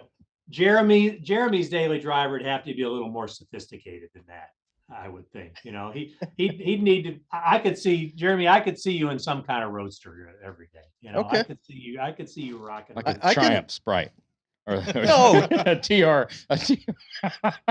This reminds me, A as gentleman's you roadster. bring that up, Josh likes to insult me. So the other day, he's explaining to me how, what did you say? You were something, and I'm like a roadster. I'm like a Triumph. We were I'm talking like about physical fitness, and Yeah. he runs and he was talking about how many more miles in the morning that he runs than I do, right? And I'm like, yeah, that's great. A Triumph Sprite or a little TR gets great gas mileage. An 18-wheeler doesn't get that many gas mileage, but an 18-wheeler can haul a whole lot of weight, and a little Triumph can't do that much. And as you're going on and on, I'm like, so basically, you are calling me Yeah, an Yeah, Austin small little- Healey a Sprite. a is small what- little sports car. small little Sure. sports car. Yeah, Okay. little British sports car, Gotcha. small one. Gotcha. Thank you. So Yeah. what does Phil drive? Obviously, you don't agree with the General Lee. You know, I always see Phil in that green Chevelle, that green 70 Chevelle y'all built. I mean, Yeah. that was such a cool car. And that car, to me, you could drive that car every day. It did everything well. I mean, what was so cool when you showed up with the autocross with that, Phil, to me, I mean, everybody else was trying to do Camaros and do small cars and everything like that. And you came out and whipped a whole bunch of them with a big old Land yacht. Chevelle. And that was always cool. Hey. And that would be a great daily driver. Rick, we're I supposed to agree. make fun of each other. This is not working. Phil's getting a win. Phil's getting a win. Rick, you're welcome back anytime. You have a regular seat right here in the fourth spot. All right, next. But when you were building that, how many people would have thought at that point to paint that car that kind of green One. and do the I know No, we the were answer both to on this. that one. Yeah. I thought you were anti the green. No, you were I was anti the orange. orange on the Yeah. first one. I wanted get it to you. be red. The green was a good choice. Yeah. Next question. All right, what is your guilty pleasure, hobby, or favorite album to listen to? He gets to pick. Yeah, you can pick out of those. And then we're going to pick our answers after that. favorite album, probably I gotta say that I'll listen to still on the road is Jackson Browne Running on Empty. And that's kind of talk Ooh. about an old guy thing there, but Jackson Browne Running on Empty is still that when you're on the road, that's just when you've got one of the songs that was recorded in a Silver Eagle bus going down the road, and Running on Empty, that's just that one, and going down the road, that's just a great album still. And that's 40 years old plus. Gosh, 78, 79. So yeah. Yeah. I just got Rick's making it hard. Yeah, that's hard. I've He's just got making it I've hard. just got a simple one, and it's just, I mean, really nothing to it. It's just the Eagles Hotel California. Just what comes to mind. Really? That'd be a good one too. Yeah. Again, timeless. Yeah. If we're going music, I was going Bob Dylan all day long. But I thought he was a little more hippie than he's acting. But if we're talking about hobbies, I've got his hobby. What do you got? He didn't answer hobbies, but I'm going with hobbies. Okay. Tell him what he does. The reason for the wagon, and this is obviously, we're having some fun here. This is Rick Love in an alternate universe, right? This is not Rick Love as we know him. So But this is Rick Love, alternate universe, driving a Volvo 80s Volvo wagon. 80s Volvo, late 80s, early 90s Okay. Volvo This wagon. is the squared off one or the angled when they got into? No, squared off. Okay. This is squared off. This is sporty. This is Robin It's like Williams. Steve they're Crandall, like boxy, Steve but they're good. Crandall's. Oh, he was the angled. Oh, okay. Yeah. So you're pre-Steve Crandall. Yeah. Yeah, So gotcha. this is little sticker on the back that the Loves love corgis, and I can see you showing corgis like on a semi-professional a semi-professional level. Like you're the only the people that in the industry know that you're the guy. Now in your family and all that kind of stuff, they just know that you're super into the dogs. But I could see you being like big time the guy in show. It might not be corgis, but I went with that because it was funny. But show you could. I'm telling you, you could show some dogs. And I'm taking my shot. All right, here we go. Do you have a rebuttal to that? No, I the don't. rebuttal- That's is the why I'm rebuttal trying to- allowed? I'm just trying to even envision that and of all, that You know what corgis are, right? The little. I do. Little I do. shorties. Most Like corgis low Are are- you riders. into animals at all? Do you have a dog? We don't have an animal right now. We had a golden retriever for a while and everything, but we don't right now. When my son was in college, he was he threw discus in college. So we went to quite a few of his meets there and everything, and that wasn't real conducive to having an animal at home, being gone and stuff. Yeah, So traveling. with all the traveling. So right now we don't. But yeah, I'm a dog guy though for sure. I'm telling you, those little short legs are so cute. And then things. Phil, time for you to take your shot. I got You nothing. get- I didn't read ahead on those. You get to pick his Well, then just- you get to pick his guilty pleasure, Hey, you got to fire away. his hobby, or his favorite album to listen to. So while I'm he's drawing a blank here. well, here, let me give you some time. I'm going to set the stage. While he's getting up to the stage to the platform to show the corgi, he's got headphones on. He's listening to Hotel California. Okay. That's what gets him in the zone. All right. Yeah. And the guilty pleasure is. Fuck, I'm drawing a blank. Really? Nothing? Yeah, nothing. All right. No rebuttal to the hobby or anything. Huh. That's It's interesting. a solid hobby. So now it's your turn. Come back at us. What is any of ours guilty pleasure, hobby, or favorite album to listen to? This is Josh, I could- unlike any interview you've ever done. In the Josh, I could past. see you. You could be as insulting or complimentary as you Absolutely. want. Josh, I could see you. I could see you lining up back there in the '80s when you were still in Alabama, and listen to Billy Ray Cyrus doing "Achy Breaky Heart," doing the line "Achy Hey. Breaky Heart." 100% right. Yeah, I can still see you sauntering from side to side, doing that clap and everything. Rick 1, Josh 0. Yep. Yeah, I think that was 1995 that album came out. And I was it living in Georgia. and then it never stopped, did it? Yeah. Don't tell my heart. My ache. Yep. Hey, Rick wins on that one. All right, Phil and Jeremy. I don't like that because that cuts a little close to home. All right, Phil or Jeremy, what do they listen to? What are their hobby or guilty pleasure? I Man. bet Jeremy's got a dirty guilty pleasure. Oh, come on now. Come on now. Man, I could see. Maybe Jeremy's a dancer. Are you a dancer for guilty pleasure, Jeremy? Maybe doing that. Like something. you think like Riverdance or like male like what do you exotic. think? I wasn't thinking Riverdance. Are you but there's thinking? a You vision, thinking? buddy? Are you thinking Yeah. more exotic G-string than and that? dollar bills. I can see you doing that clogging now and everything, right? Okay. A couple of dollar bills. Yeah, I see that. Okay. I see that for sure. Yeah. Little Magic Mike. I mean, I'll do what it takes to make a buck, man. I mean,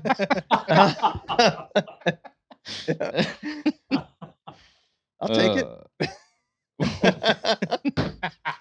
I went soft too. Yeah, you did. You said, "No, I'll do what it takes to make a buck." Phil's got to have a hobby. You got to come with the heat. Man, Phil's a hard guy to read for that hobby. He's quiet and reserved all the time and everything. So it's kind of hard to. But he's into motorsports and racing. Yeah. Maybe go-karts, Phil. Is that, you still do some go-karting at all? Close. Similar. Close. Yeah. Miatas are not much It's bigger not than that a much Miata. bigger than a go-kart. Yeah. Yeah, Phil's super big into Miatas.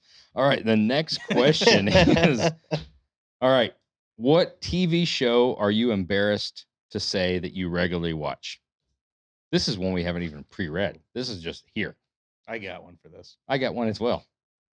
I got one. It just Yeah. popped in my What do you head got? right now. Start. Start it. You've got it. No, Before you no, lose you it, gotta- no, you got to answer. before you answer lose it, first. Josh. Yeah, I lead- don't wanna lead it lose off, that Josh. thought. I think you and your wife are super big and never miss an episode of Dancing with the Stars. Man, you'd be wrong on that. You know, Okay, that's fine. the one I do like, we'll do like is SEAL Team. We watch SEAL Team. Okay, That's a pretty yeah, good SEAL one. Team is Yeah, actually a That's good a one. big departure. Yeah, it is. It's not You got to Dancing with wait the every Stars. week for that And, to come you out. know, I was going I'm- with he's got to give the wife a win because he's working so hard, so he's going to watch something that she wants to watch. But looks like Same Rick time. Rick watches what he wants to Yeah, watch. he comes home and he says, He's like, "Turn- we're watching SEAL yeah, Team. he's like, turn Back that to the shit house. off. Turn that shit off. We're watching SEAL Team. The hard part about watching SEAL Team is waiting every week for the new one to come out versus being able to watch years and years of Jeopardy reruns with Bob Barker because it's Oh just man, Bob Barker was no, It's you Jeopardy, gotta, right? no. That's Bob the Barker Price was is Price is Right. Right. man. Oh, that's what I'm Price thinking. is Price is Right. right. Yep. Price is Right was Bob Yeah, Barker. Jeopardy You know, was the Alex. really Let's Trebek. Yeah, the price is wrong. one of the all-time great ones though. When you come home after a hard day, that's still a great one to watch for me is Justified. I can put Oh. Justified on, and man, especially that first year of Justified. I Hey, mean that I'm that, with you. that show will be classic forever. I'm with you. Timothy Oliphant. I've got 20% of a man crush on Timothy. I'm telling you, he is a. Have you never watched that show? Never even heard of it. You've Both never of seen? you- Oh man, Both of you guys got to watch that show. That is a Man. badass. Yeah, I'll have to check that out. yeah, Kentucky. I mean, Kentucky, yeah. backwoods Kentucky, and man, that I keep it's- trying to talk my son if he ever has a son and naming him Raylan, and he's really not on board with Oh, that. Raylan's a great name.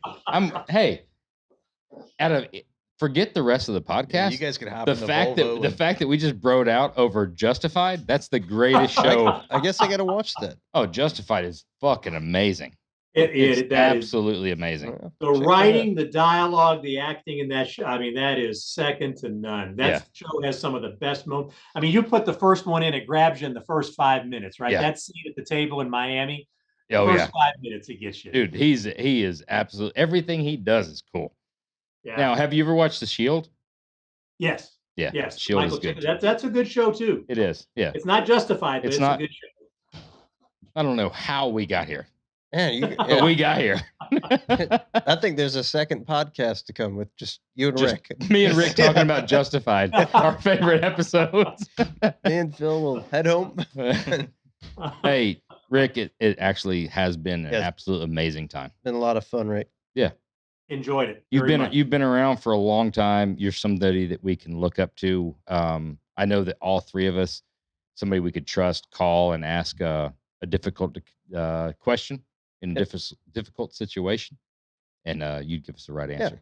And a guy that Wow. everybody in this industry respects. Rick, you've done a hell of a job representing Vintage Air over the years. When I think of Vintage Air, all I think of is Rick Love. So, and Well, when I think of air Nice. conditioning, all I think of is Vintage Air. So Well, we appreciate that, and man, I appreciate that a lot. And I got to tell you, it may sound, but it's got to be so cool for y'all. I mean, your dad would be so proud of what you've done to continue growing the business and everything, and just talking to him and there, having his sons involved in this and everything was so cool for him, and it's really cool to see y'all just and continuing to grow it the way you are in the right way and quality and the way you do all that. We're proud to be a part of what you do. Believe me, we're really proud to be a part of what y'all do. well, thank you very much. Yeah, he's missed very much, and I appreciate that, Rick. Appreciate it.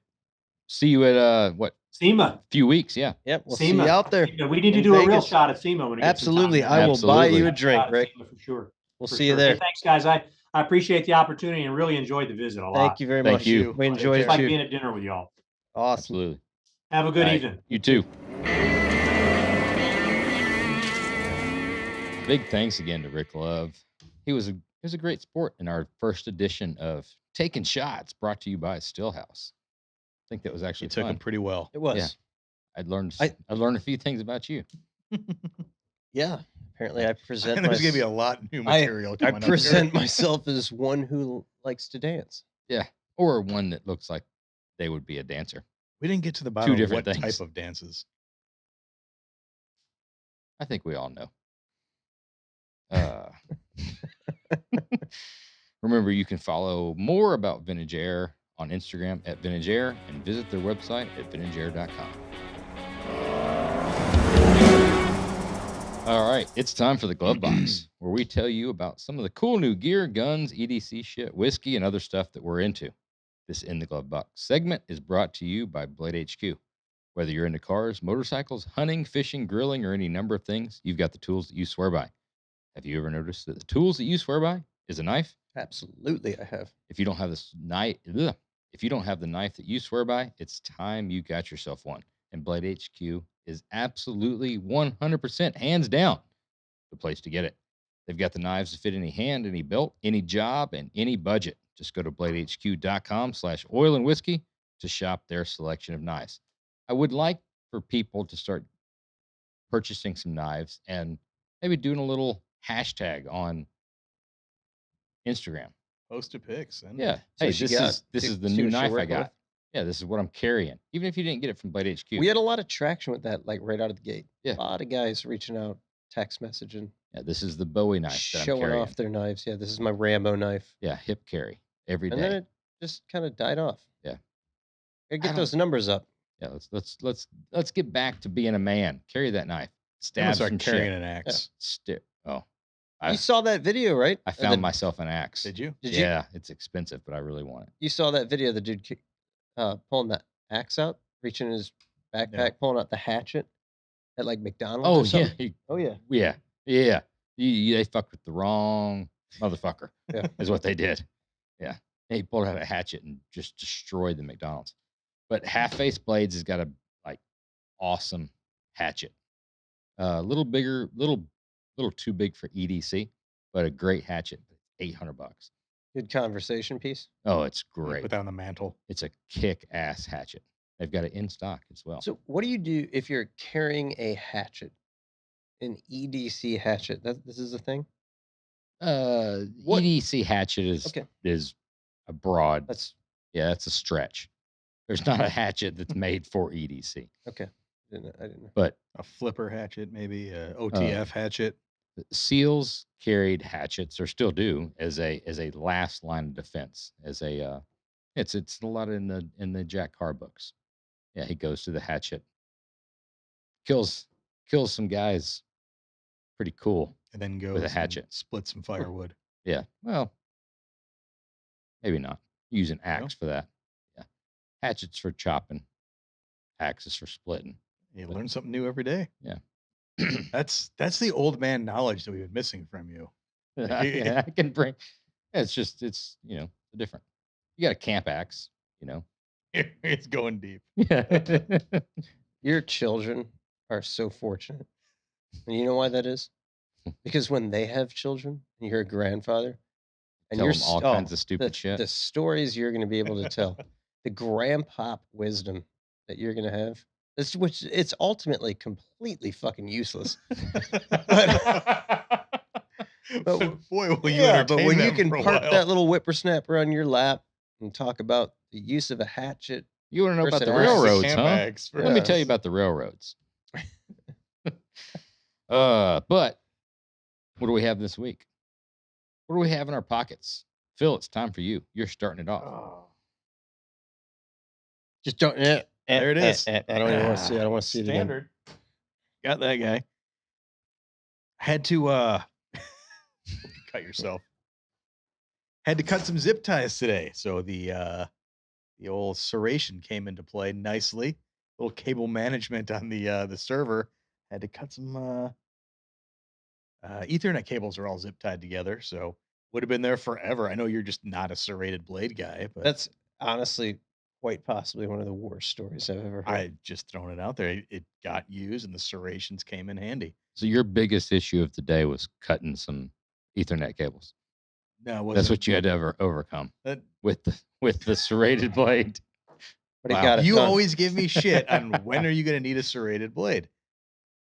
The Use it today. cutting zip ties. I will give you that the serrated blade is perfect for That's cutting where zip ties. That's So- where it strives. Knowing that I was going to get shit for carrying the same knife that I carry every day, Yeah, rightfully so. I brought my desk knife.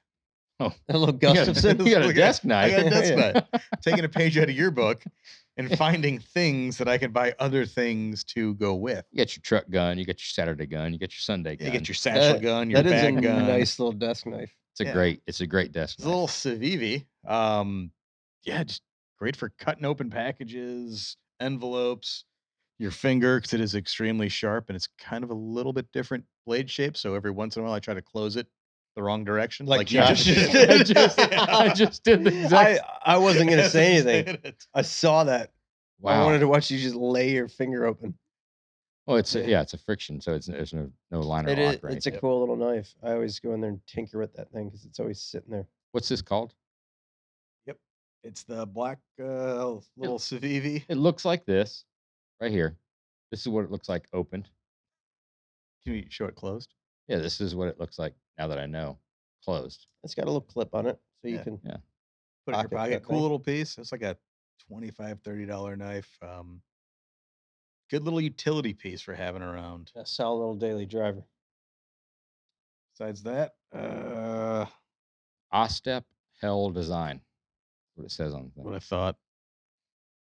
You'll bear pen and This is basically just Hall of Fame. Yeah.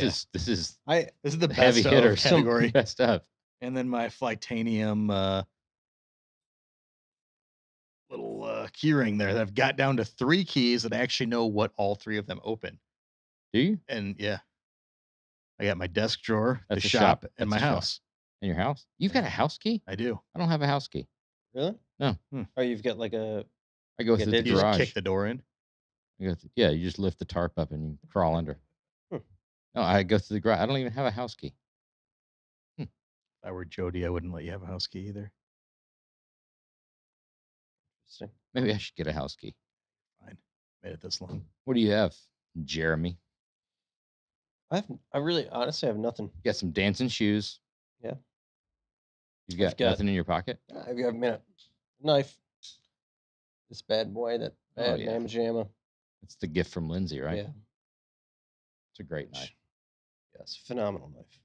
But speaking of shoes, What? Go Hold on, ahead. I got my keychain. yeah, okay, Like cool. Phil said, That's he's got super his cool. keychain. I've got mine. Yeah. We've got that. No. What do we got on here?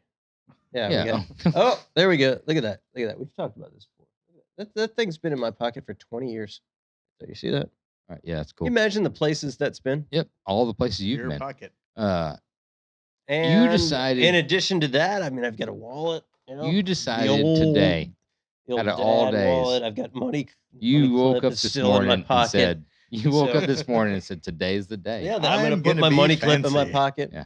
And look at that. $10. You don't see a lot of $10 bills. Do I you? want you to, you don't got to see a do, lot of 10 you got to do spots. one of two things. Pull What's that that? shoe off so we can put it up here for the What are camera, you even talking about? or put your foot up on the thing so we can see it. What are you even talking about? You decided to wear some new, bright, fancy shoes. Oh, yeah. You decided to go fancy shoes today.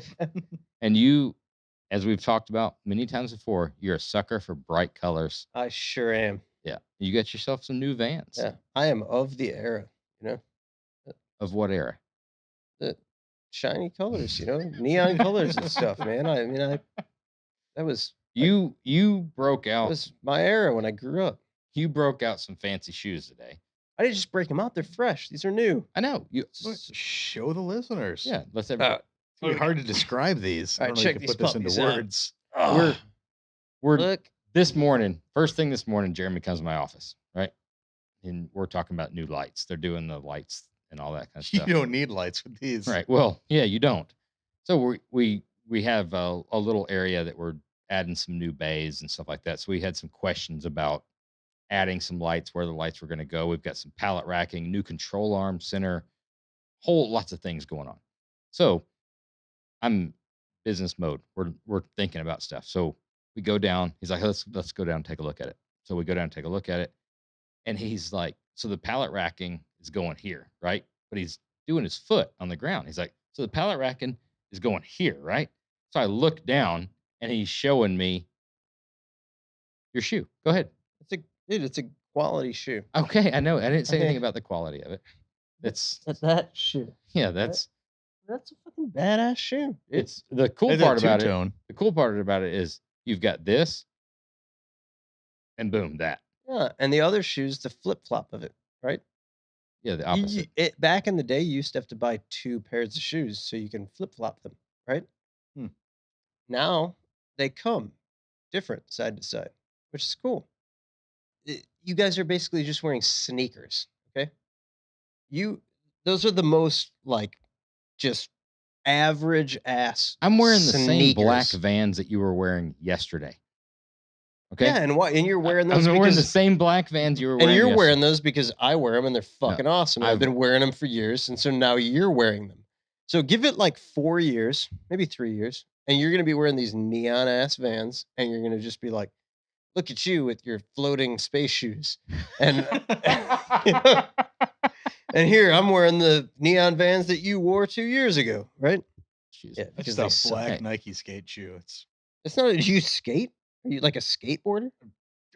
When was the last time you were on a skateboard, Mister? I have 400 pairs of Vans Like, because I'm a skater. Probably the other day.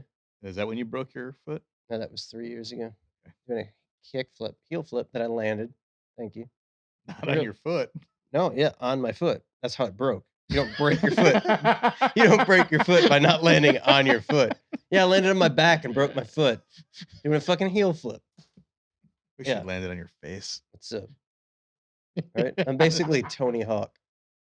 Basically. Yeah. If Tony Hawk wore bright shoes, you would be Tony Hawk. I'm gonna If Tony Hawk wore bright shoes. I'll fight Like you Tony guys. Hawk's daughter. Tony Hawk doesn't have a daughter. If he did, she'd wear those shoes. Fuck you guys. If Tony Hawk's son became a daughter and wore shoes, it would be those type of shoes. Hey, You voluntarily bought them and then put them on and wore them to work. I like them. fully expecting. just Yeah, did you hear that? He likes them. now yeah. he likes them. I like to look at them. He likes them. I think they're cool. Those things. That's like a step up from just wrapping your feet in burlap. They're homemade shoes. Yeah, exactly. That's like 2 weeks ago, you went out and you gathered leaves and you wrapped, basically straw around them to fashion footwear, and then you found pre-made footwear, and that's what those are. It's just you. That is footwear. Hey, Melissa, I need footwear, please. What do Order they me get some me footwear. for all the listeners that are wanting to know? What do they call those Vans? Old school Vans. Old school Vans. Yeah. They have a color It's the palette or anything Yeah. Google old school Vans. with bright colors. Find whatever colors you want. There's a whole mess of them Why'd you choose those? because they're fucking awesome, and I party. You party hard. Obviously, look at the fucking shoes. I Dude. can tell. I am rocking the Benchmade Redoubt, Nobody cares, but dude. Literally, nobody cares. We're over here talking about my shoes. I and was you trying to just give you an offer out. up, hey, and then we can you go just- all fucking night on your and then- shoes if you want to. And then I was trying to Right. give you. And I then was- there's Josh, like, oh hey, guess what? Here's what I have in my pocket. I have this Benchmade knife. Nobody gives a fuck, dude. Back to the shoes then. Let's get on the shoes. Did you purchase those shoes or did your wife purchase those shoes? I sent her the link and she purchased them for me at a 10% discount because we bought a lot of Vans because my son's a skateboarder. We get like Did you show her Sweet how discount. fast you can run at the house with your brand new shoes? who the fuck runs fast in Vans? Who You the didn't- fuck gets a brand new pair of shoes and doesn't show their wife how fast they can run? Can you jump higher? They're not Nikes, bro. These aren't Jordans. These are Vans. You don't take off running every time you put a No, brand new this is- pair of shoes on? This is lifestyle footwear. Like, what type of lifestyle? This is- Explain to me the type of lifestyle. If that's a lifestyle, I don't know. I don't know if I live that lifestyle. It's a lifestyle you want to be a part of. Are you sure? It's a crazy ass lifestyle. Really? Yeah. Is it underground? Yeah. Super underground. You don't Like, even try know. to stay hidden so nobody else knows that you're living that No, lifestyle. Maybe you should. It's not that underground. It's like underground. It's like just underground enough. Just underground enough. I tried to go with my knife, and you want to talk shit, and you wanted to get back on the shoes, so we went back to the shoes. Go ahead, Josh. What else do you You have? want to show my knife? What else What's in do you your have? pocket, Josh? You have an American flag hat with a gun on it. This is a Black Rifle Coffee Yeah. hat. Because that says you're badass. No, I just Nothing like the hat. says nothing says I'm more badass than an American flag and a gun. Right? Agreed. Yeah. Right. Yeah, agreed. That's just like it might as well just be a giant penis on your hat. Like just to show what a man that you're a man, right? Because you can't possibly wear a pair of fucking neon shoes and feel masculine like I do. Agreed. Yeah. Yeah, we're just stating facts. Yeah, we are. Right. And then you have a spark plug on your shirt. Like you are literally you're wearing like the quintessential just I'm a man. This is I am a man. I'm this wearing is man things. This is Creative Rod and Custom. I'm wearing shirt. man things. This is a great customer of ours that sent me Oh, that gave me the shirt. It actually is a pretty cool shirt. It's a badass shirt. Yeah. And you have a knife with my name on it that you're about to take out of a box with my name on it. Yeah, I have a new Gerber that I'm going to try. This is from Blade HQ. This is the Lockdown Drive. So this is more than a knife. This is a semi multi-tool. It's got a driver. Look, see that? I see it. That's what they call in the industry Phillips head. Which Phillips is it? This is that would be a number 2. This would be a flathead, also known as a Williams head. Is that right? For those that know. There's a little bit more of that old man knowledge. Yeah. Yep. Your grandson's gonna know that. He's gonna be the only one in his class. in school. Grab me a Williams. What'd you say? Williams head? Give me a Williams head. Completely made that up. Did you? The cool part about this is it's got several cutting devices. So that actually Little is pretty X-Acto? cool deal. yeah, little X-Acto for exact cutting. Hose. Yeah, X-Acto cuttings. This is a like a scraper for tungsten. I mean flint for like fire starters. Yeah. So it's kind of sharp, but not like super sharp. I like the driver. It does have another, like a basic knife drop point blade there for cutting. This is for cutting, Things. fashioning and items. Yeah. If you needed a, That wouldn't be an axe or a hatchet there. Yeah, you No. carve like a little mockingbird with some balsa wood or something. absolutely. Yeah. And then Front porch in a rock. little pry bar and file, 2 different files. Yeah. It's something I'm going to add into the survival kit. I think it's got a lot of different items in a small package, but it's cool. I like the feel, the way it's done. It is cool. They put together a nice little package. Gerber's kind of like reinvented themselves. I feel like these knives. Yeah, they got a lot of the little small EDC drivers, multi-tools. I guess it's kind of our era's Swiss Army knife. It's not just 40 different things in a little. In a brick. Yeah, in a brick. What are we drinking? Well, we've been struggling to pick what we're going to drink tonight. For the past couple of podcasts, we've gotten through a lot of through all the exciting good stuff that you wanted. We got through a lot of the heavy hitters, a lot of the big names, and a lot of other stuff on the shelf. But honestly, we have very few untapped bottles. So this Heaven's Door was one of we've probably got about at this point 3 or 4 bottles that haven't been cracked. And the Heaven's Door is something that we've been eyeing up. It's a 10-year and something we've been saving for a while. I think this actually came. Am I correct? This came from Mark Bowler. I think this was a Christmas gift. I do not recall. Well, it is. I think you're right. So, thanks, Mark. Yeah, thank you, Mark. Finally getting around to drinking it, and it's good. It's really good. Yeah. I mean, initial reaction, it's got a little bite, a little burn to it out of the gate, but it's sweet. I like the flavor. Yeah, it's got a good flavor to it. Cool bottle, a great bottle. It's Heaven's Doors. That's the Bob Dylan deal, right? Yeah. So yeah, sometimes you look at some of those. I mean, we've had a lot of different rock star bourbons through here. One we're yet to open. Right behind you, that came from Spencer. That's the number 9 Iowa whiskey, which is That's Wayne Gretzky. He's not a rock no, star. no, it's not Yeah. Wayne Gretzky. It is. Grab that, will you? The number. I forget who that is. Flip it around. Slipknot, Slipknot. known Right. for Yeah. So Slipknot is notoriously known for their whiskey. We went through fine bourbons. the ZZ Top whiskey. Have you had the blackened Metallica whiskey? I've not. Have Know you? what I'm talking about? I have not. No. There's a blackened and Willet. Supposedly it's good. I haven't had it. Scottie Pippen had a bourbon. I got an Eddie Belfour, the goalie. Yeah, Belfort. That's a pretty good one. It was finished in pecan. A lot of Cask. famous names floating around there in the bourbon whiskey game. Yeah, I think everybody wants to get in the bourbon game. So sometimes that can be a deterrent. You know, you look at those. It's not exactly a good thing. It could be. generally. They could be a little gimmicky. But I don't know that that's the case with the Heaven's Door. I mean, it's pretty. I think It's it's pretty well good. respected. The flavor was really, really Actually, good. like that. I mean, Bob Dylan, man. It's like Bob Dylan said it.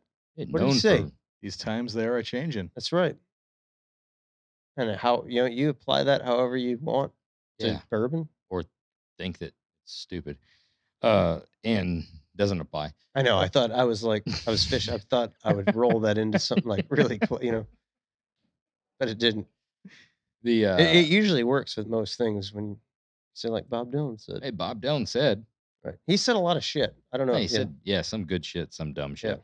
Some shit you didn't understand. Right. Most of the shit Yeah, you it didn't just sounded understand. like. But he does put together a pretty decent bourbon whiskey. You think So- he's actually in there crafting it? I doubt Bob is. No, he's pretty fucking old. You think that they send him each batch to have him sign off and be like, yeah, go with that one. Go to market. Or Yeah, I think he's tweak it a little. Bob's a pretty particular guy. Yeah. Yeah. He doesn't really have much of a southern twang like that. I can't do Yeah. it any other way. It's just more nasally. I apologize. But good bourbon. I'm gonna initially I'll classify that under as a buy it bourbon. I think it's a cool bottle. I think it's something cool to have on the shelf. 6.5 is what I'm giving it. Oh, just And you're just cut right jumping. to it. You're just Yeah. jumping right. Jumping in there. right into it. Dude, honestly, we've been talking a lot tonight. Talking a lot. I haven't paid as much attention as I should have, so I'm gonna pour a little bit. I'm telling you what, And I'm the gonna give flavor, you- the flavor is great. We only gave it a 6.5. It's the flavor. It's got a little heat, but I like the flavor. It's just it's a little heat and a little bit of youth. It's got some young.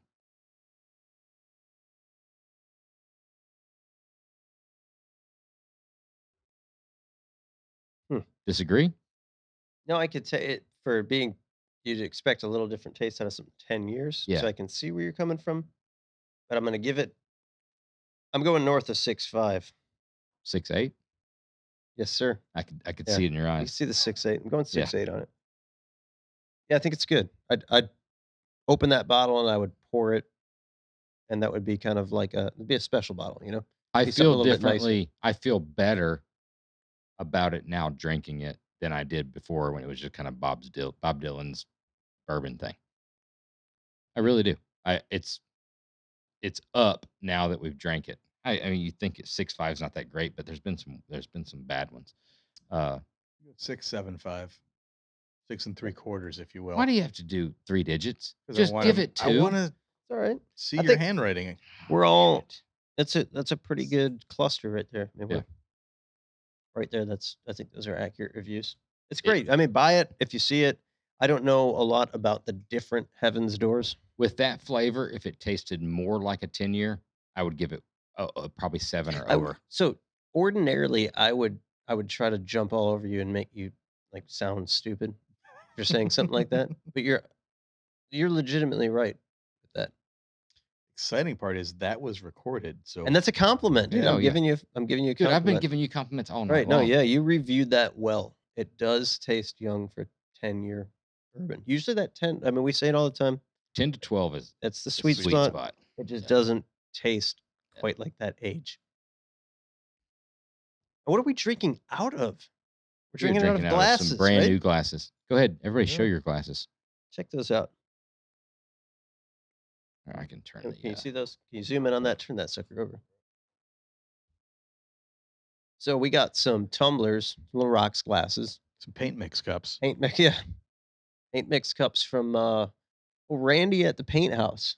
Randy's a solid dude, and Justin over at Dakota Digital connected us. And Randy's a good dude, really cool guy.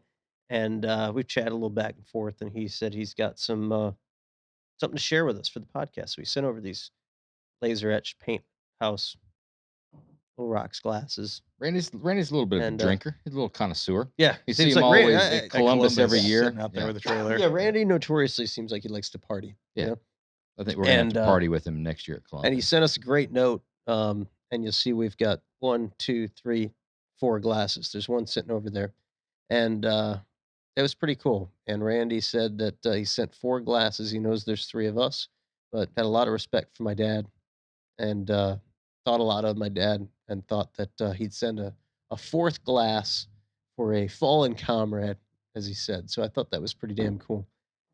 It's really cool. So thanks, Randy. And Randy does an awesome job painting some badass cars, building some badass cars.